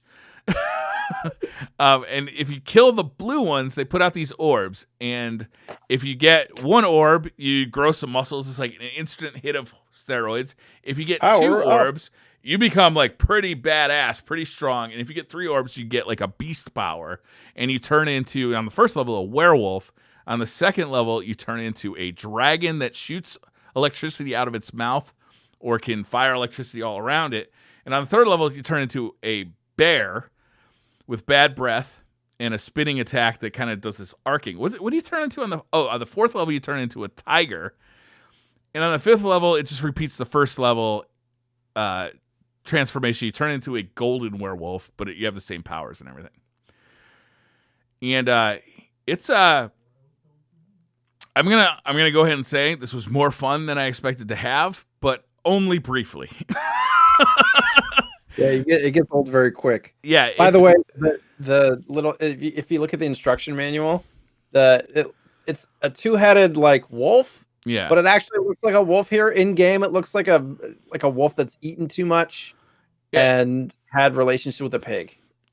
Okay, so that's rough, Jay. I'd say you're being a little rough. I think it looks like a pretty large wolf with 2 heads. Eating a lot of bacon. Yeah. So that's the gimmick to the game, is like this transformation gimmick, and there's only 5 levels. And as I gotta say, as a launch game for the Genesis, it was a big deal. Because they showed screenshots in like Electronic Gaming magazines, Electronic Gaming Monthly or GamePro, of some of the most beautiful parts of this game. Specifically like the transformation where you've got like flames around you. Actually, we're using a little bit of that art in the art for the podcast today, where you see the werewolf's face and you see the flames and it's all animated, and you see this transformation from human to beast form. And they showed that in the gaming magazines. Was like, holy shit, like we're going from the NES to that? That's amazing. And then you also saw these huge bosses. Like the first boss is like made out of like all like pieces of people, and it's got like a huge head, and he pulls his head off and he throws it like up into the air, and then it like rains down on you. But it's like a huge head. It's like fills like half of the screen, or like a quarter of the screen. Like height-wise, it fills the whole screen. So it's like, it's pretty impressive visually in 1989, right? In 1989, it was pretty impressive. And being able to transform, like back then, this game, what I'm trying to say is you may not appreciate this game graphically now, but in 1999, it was a big deal. Like graphically, this game was outstanding. And it was like the first game you played on a Genesis, because it was the game that Genesis came with, right? And while the gameplay isn't particularly deep, and the game is only 5 levels, and I don't know if you read, you have the manual, so did you happen to read the manual? No. So if you look at the title screen, it doesn't give you any indication that you can hold B and start to get into the option menu. But once you're in the option menu, you can give yourself more health. Like this is all listed in the manual, so I don't consider it a cheat. But you can give yourself more health and give yourself more continues. Really? Or more lives, yeah. And damn it, if you press A and start from the title screen, you just start from the last level you died on. So it's basically like infinite continues. Wow, I didn't know this. That would have made things so much easier. Yeah, but like, to be honest with you, you don't want to do any of that, because if you do, you're going to beat this whole game in about 20 minutes. Yeah. Like, you're just going to blow through it. And, like, the only pleasure you can really get out of this game, long-term at least, is trying to beat the game in the original 3 lives with the original 3 hit points that you have. Because it's completely doable. The game isn't that hard. But once you start using continues and the options, like, it becomes just so easy to get through. The second or third playthrough, I got through, I think I got through the entire first level without taking a single hit. Yeah. I got through the second level taking like 2 hits, so like 1 piece of your life bar. Yeah. And then I got to the bear level and it was just like dead. Yeah, the bear level I think is the first. Well, the second boss, the eyeball plant thing, it's a little weird. It's a little weird. Once you know the trick of it, like, it's pretty easy to get past. You kill it in a few seconds as opposed to having like a prolonged fight with it. What's the trick that I don't know? Well, So you have to be up close to it, and you actually have to like electrocute.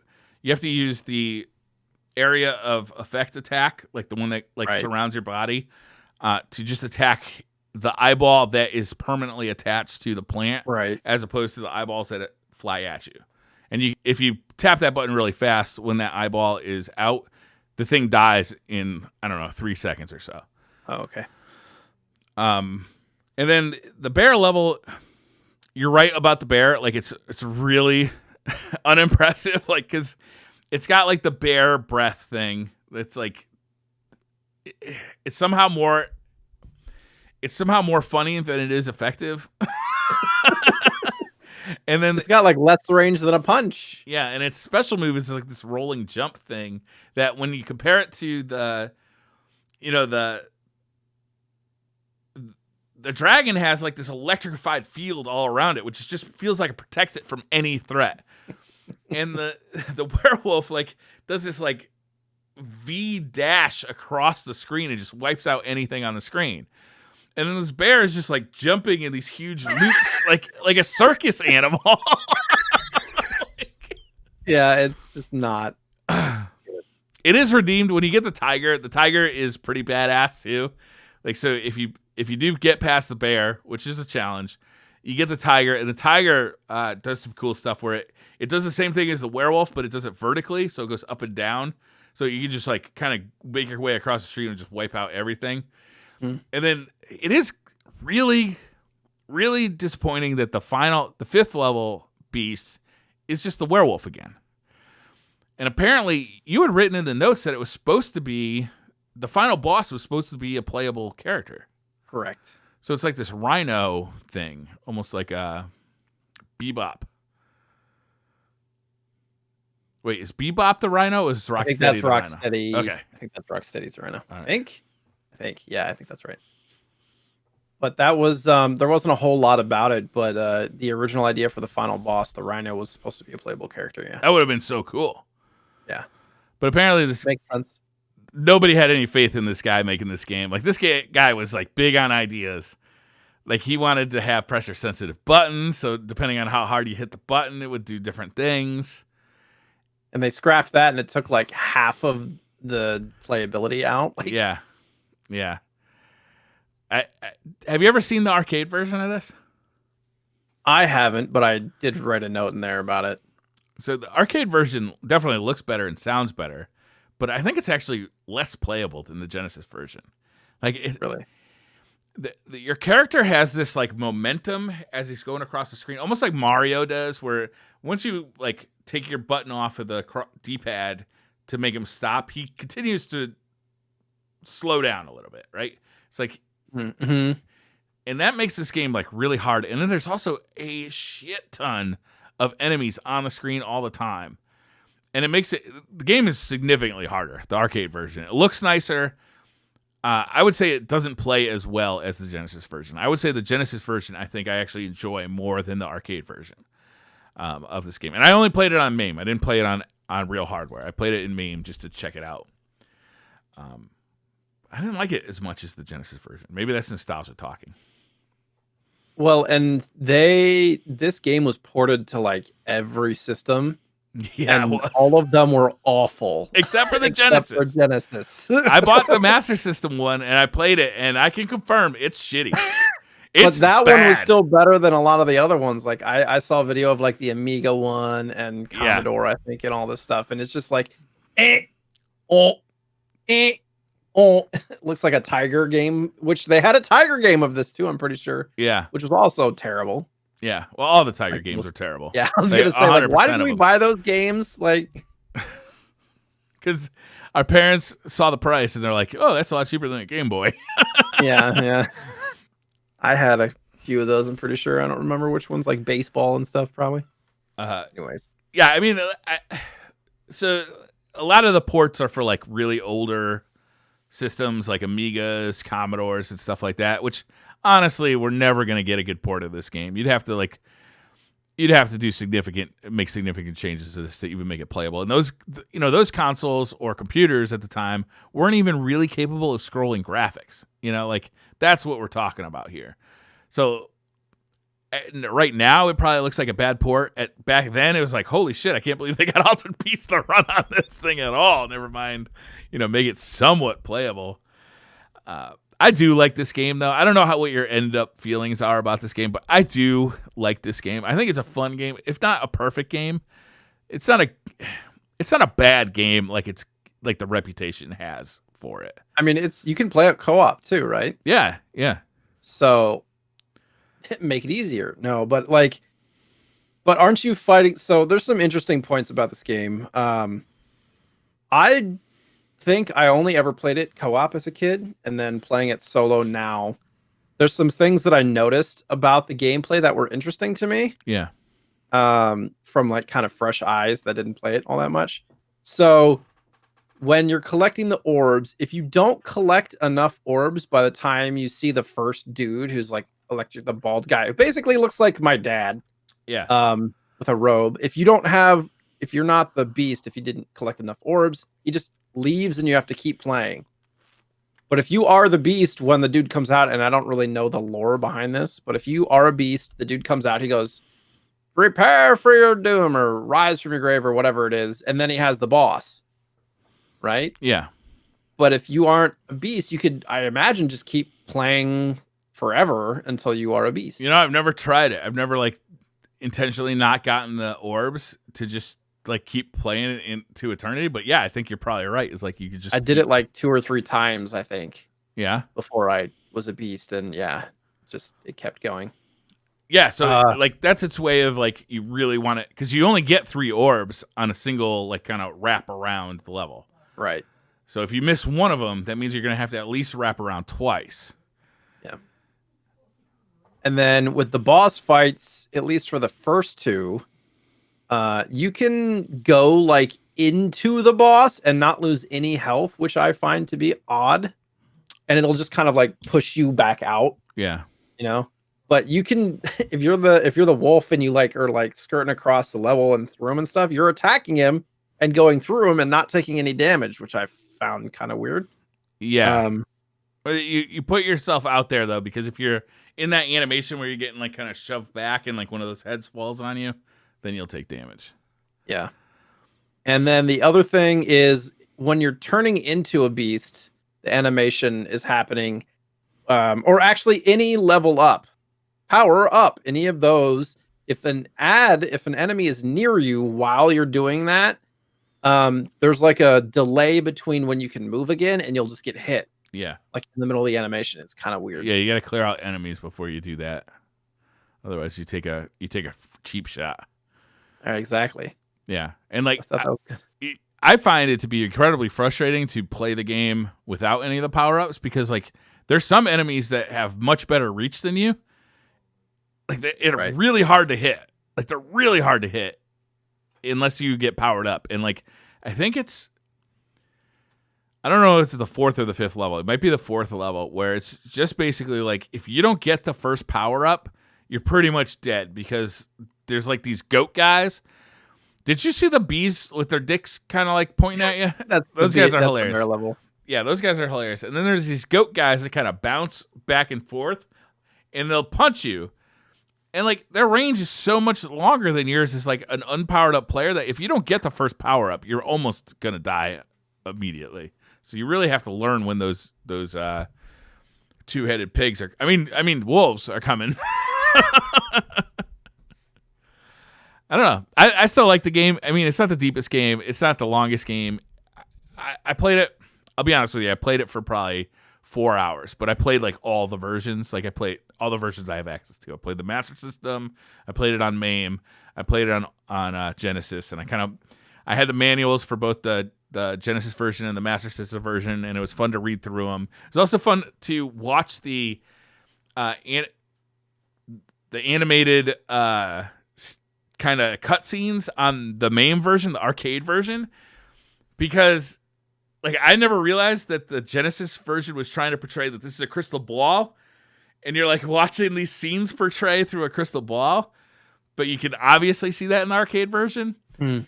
And then if you beat the game in the arcade version, I think you saw this too, is that you find out that this is all, you're basically filming a movie. The whole game, you're just filming a movie. Rise. Yeah. Which is ridiculous, but awesome too. Like they don't really show that in the Genesis version, but the arcade version has a longer ending, which is way better. It's kind of funny. Yeah, it's interesting. It was definitely one of those games that's memorable as a kid for sure. Similar to like Golden Axe and stuff like that are kind of revolutionary for what they were and what they brought to the table. You definitely remembered them for sure. Yeah. Yeah. It was just such an upgrade graphically over what I was used to on the NES that it was stunning to see it in my house. You know, like, oh my God, I can't believe I'm seeing this. Obviously, it wasn't the best the Genesis had in store for it, but I'd say it wasn't the worst either. Yeah. Hearing those like electronic sounds, the voice clips. Yeah. I'm always curious how much goes into like digitizing those. There's a lot, I think, that it had to take to bring those down. Yeah. From voice clips. You know, they probably had, God, like I'm thinking about the recording. Like, what kind of microphones do you think they recorded? Do you think they had those little like $10 ARM computer microphones that sat on a stand that you could like move like this? I don't know. Maybe. Could have been. Like it's just the guy working on the game, like, rise from your grave. And then he just turns it into a Genesis clip. I mean, the arcade version of the guy and the Genesis version don't sound anything alike. So it could have well been different recordings. Or it could have been that there never was a recording and then just like kind of twiddled with this thing until they could get something that sounded like a voice sample, you know? Which they were known to do in the NES days. Yeah. You know, like a Peter Frampton Comes Alive kind of thing.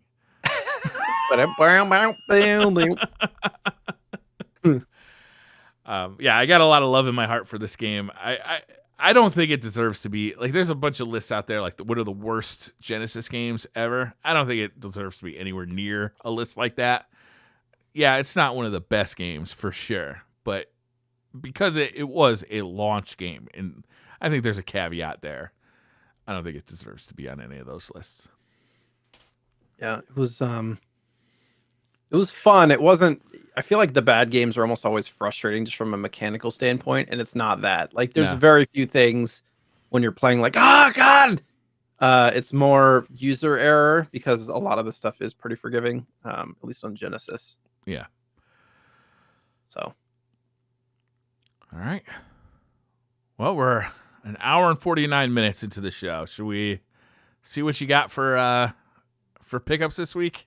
So I got two things, and I forgot to bring one of them. Oh, well, you got to go get it. What the heck, man? That's like the whole segment of this show. Hold on.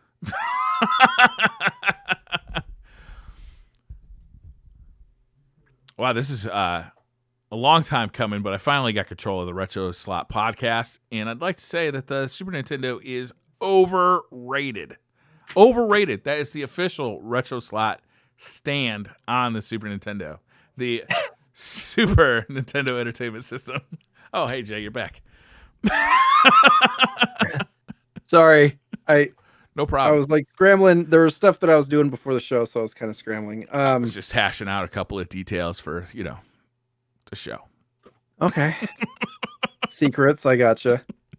Did you get anything other than Altered Beast for the two systems? No, I think that's... Oh, no, I did pick up a copy of Star Wars for the NES, like a physical copy, because I've decided that as much as I can, all the shows that we feature, all the games we feature on the show, I want to have a physical copy of.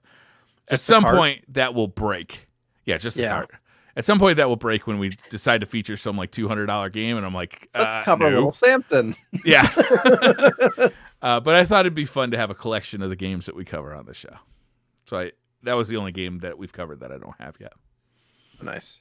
So yeah, I'm trying to remember if there's anything that we've covered that I don't own yet. I think I have everything, at least in cart. But speaking of Star Wars, actually, I got Altered Beast, and it's not very expensive. I think I spent like $25 because I wanted it in good condition. Yeah. You can get it complete for somewhere between 10 and 20 as well, but a lot of times the manual's all beat up or whatever. The label's kind of all scratched and stuff. It was a launch game, so it's pretty common. Yeah. And about a week ago. I think I covered this a while back when I got Super. This is the one that I got a few weeks ago. Or Super a week or two Empire ago. Strikes Back.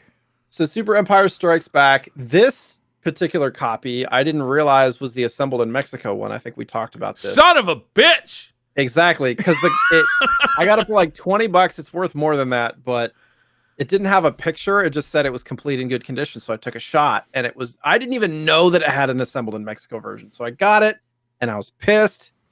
And then I saw another copy that went live on eBay in excellent condition. You can see the difference. Oh yeah. And can you put a little closer to the screen? It's actually made. It's a JVC versus THQ. If you look at the colors, yeah, it's much more vibrant on the top one. Yeah, and like it's like the Super Nintendo logo is like yellowed on the bottom, and the back is even more like with all the screenshots and stuff. Which, if you had it in hand, you'd be able to tell. Yeah, a better difference. That's a little hard to see. But if I like open it up and all that stuff, you can really tell the difference. The Made in Japan version has a bunch of inserts and stuff that the other one doesn't have. And I just was like, you know what? So I will sell the assembled in Mexico version and keep the other one. But so all the assembled in Mexico version has is the cart in these like very specific kind of U-shaped game holders and the black and white manual. Yeah. And this is the matte screen and all that stuff. And then the Made in Japan version, you can see it's actually in a different cart holder, right? It's basically an untouched label. But look at all these inserts and everything that came with it. You got the color manual. You got like I think it's like a poster and like a registration card and another poster and like all the inserts and stuff that come with it, right? And then the label is just so much better. And yeah, just like it's literally a different cartridge. So here, hold on. So for anybody who's never dealt with the Assembled in Mexico Majesco re-release, if you look at the art on the cartridge, JVC versus THQ, you can see in the lighting, like that's kind of on the bottom, it's kind of matte. Yeah. On the top, it's like all glossy and shiny. Yeah. For some reason, actually, I didn't even realize that this Majesco version does actually have the sticker, not the sticker. A lot of it's like the etched plastic, but yeah. You can kind of see the difference in color on the back too. Yeah. And this the Majesco one feels cheaper.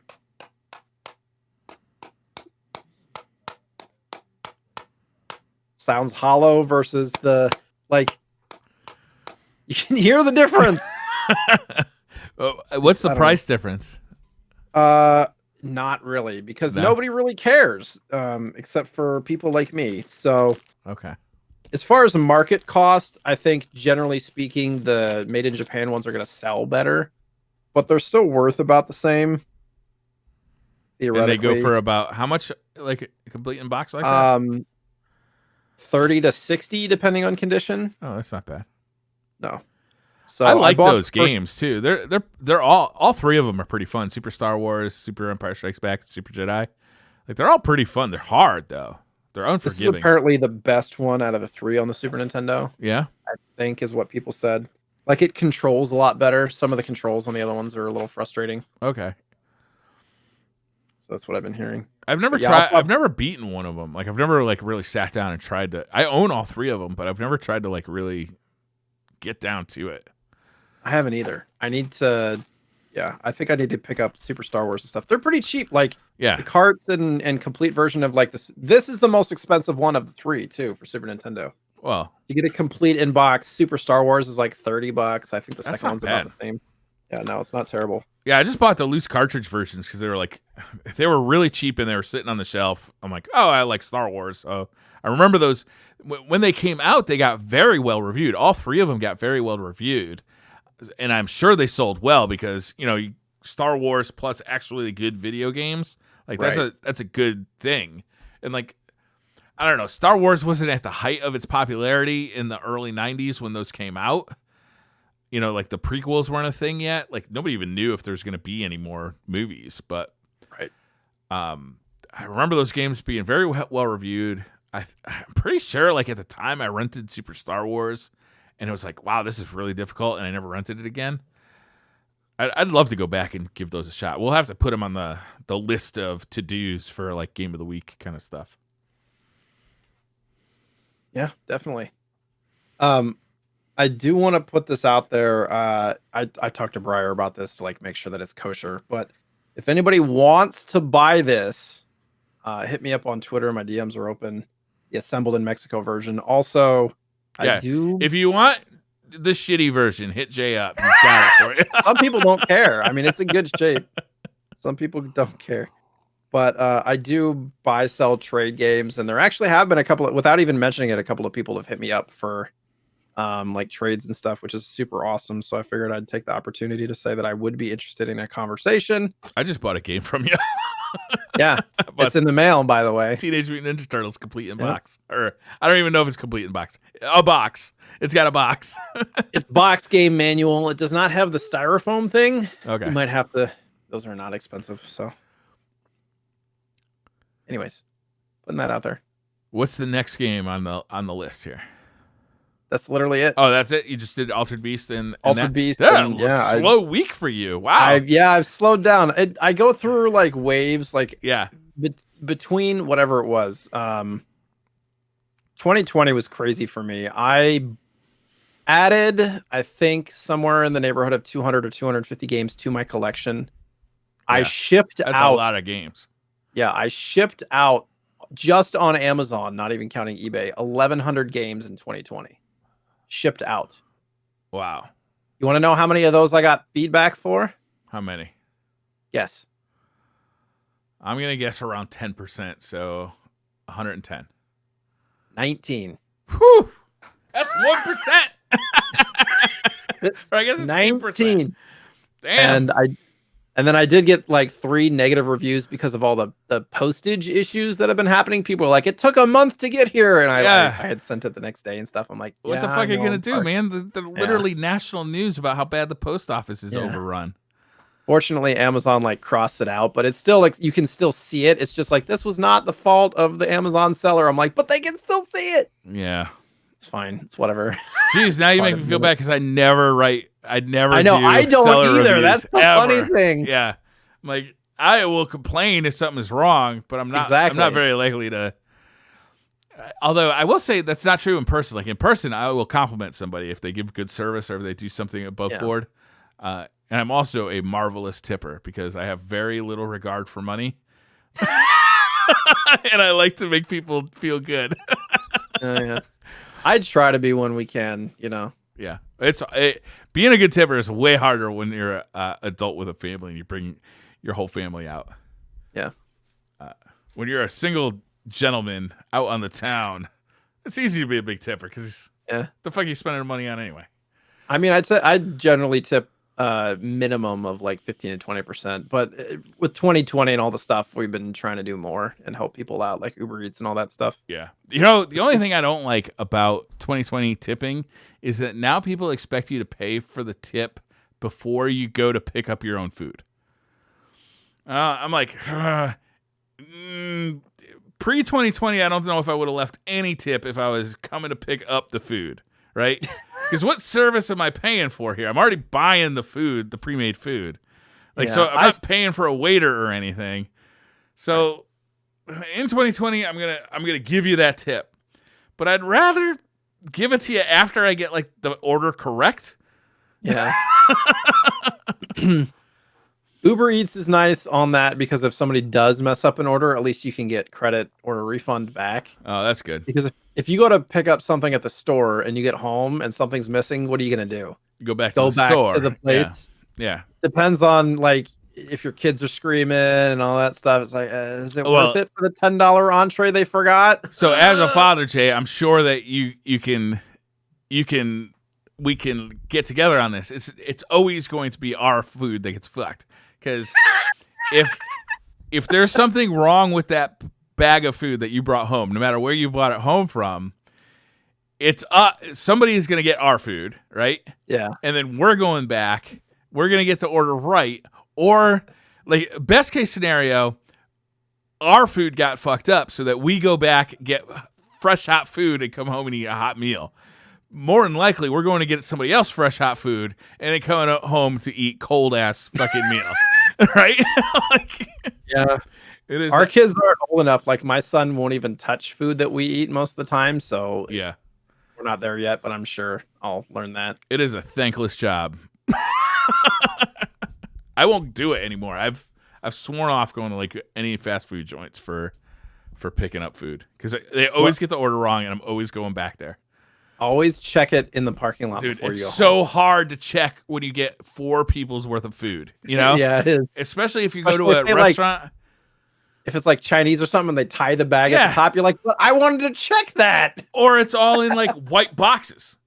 Yeah, Like, I don't know. There's no like labels on there's 10 white boxes here. I don't know. Like, how the fuck am I supposed to check this? it.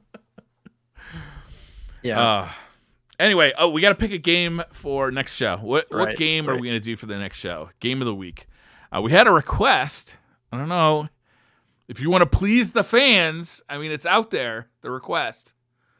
What was the request? Strider for the Nintendo Entertainment System. Right. I never played it, Uh-huh. so you tell me what you think. I think it's a solid pick. I think we've done we've been Nintendo Entertainment System heavy in the early going here.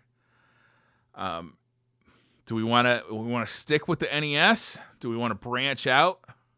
Maybe Isn't there? There's also a Strider on Genesis, right? But is it a different game? it's a totally different game. Well, I feel like if we do Nintendo, I would really like to do Punch Out at some Okay. point. But I'd be okay doing one that was cross-platform too, if we can figure one out. What I think it'd be fun to do Punch Out and to have another kind of challenge, like a 2-week challenge to see who could get the furthest in Punch Out.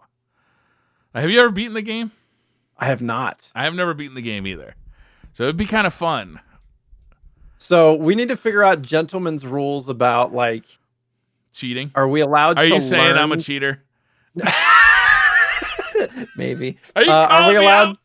Are we allowed to use gentlemen's rule, or are we allowed to like use tips that we learn about like things, or are we supposed to like play with just our general knowledge up to this point? I'm going to leave that one up to you. How do you want to do it? I mean, I like learning little tips and tricks and getting further than I've ever gotten before. Yeah. But no, I mean, at least with Punch Out, you can continue over and over and over again until you're just done. Yeah. Is that what we're going with? I mean, we don't have to go with Punch Out, but I could do definitely is Punch one Out. of I think Punch Out would be fun. Hopefully, people that have been following along with the game. So I think Punch Out would be a fun one too. It's like maybe we could do a little community challenge. We'll open it up to if you're on Twitter, like hit us up, and we'll kind of a good-natured ribbing as we as we progress in the Punch Out game. I think that'd be a lot of fun. Sweet. People are going to be sending us like blindfolded videos. Like, here's me beating it in 20 minutes. Son of a bitch. I'm telling you right now, I'm not devoting the next 2 weeks of my life into getting good at Punch Out. I'm gonna play the game probably a maximum of 10 hours over the next 2 weeks, and we'll see how far I get. If I get really stuck on somebody, I'm not gonna lie, I might look up a tip video. Yeah. It might happen. That game could be really difficult, and I doubt I'll beat it because it's hard. It's a hard game. Do you have the Mike Tyson version specifically? I do. I have the Mike Tyson version. I have the manual for it too, but I don't have the box. I've been kind of on the lookout for a box. Expensive box. Yeah, an expensive box. I do actually have an extra box that I'm gonna be selling, but it's pretty beat up, so probably don't want it. All right, so Mike Tyson will be the game of the next episode for episode 11. That'll be live 2 weeks from today, or on your favorite podcast platform of choice, or on YouTube. And it's actually not bad to watch the YouTube version of this, especially when Jay's showing us off the cool box arts of the games that he's collected. I'd highly recommend checking out the YouTube version of this show. Most of the shows it doesn't matter, but this one, I don't know. It's kind of nice to see the covers and everything. Do we want to open up for community questions and stuff soon? That'd be fun. Yeah. You want to do a community question episode, or at least a segment next episode? Why don't we do that? Twitter questions? Yeah. Or yeah. Yeah. You know, the RetroSlot podcast Twitter page isn't getting so much traffic that we, ask us a question over the next 2 weeks or so, and I'll look at our mentions before the show starts next week, and we'll answer some questions. What do you guys got for questions? Nice. Also, I appreciate stupid questions. I think it's What almost ifs? yeah. I like that kind of stuff. So hit us up with some questions. Jay, where can people find you? You can find me at Twitch, Twitter, and YouTube at JSniperton. I stream 5 nights a week, Monday through Friday, usually Destiny, but sometimes other stuff, and it's usually in the middle of the night. So if you're waking up in the middle of the night and bored, feel free to come hang out. You can find me streaming on JSniperton's Twitch page for the next 2 weeks. I've got the stream key, and I'm good to go. Shit.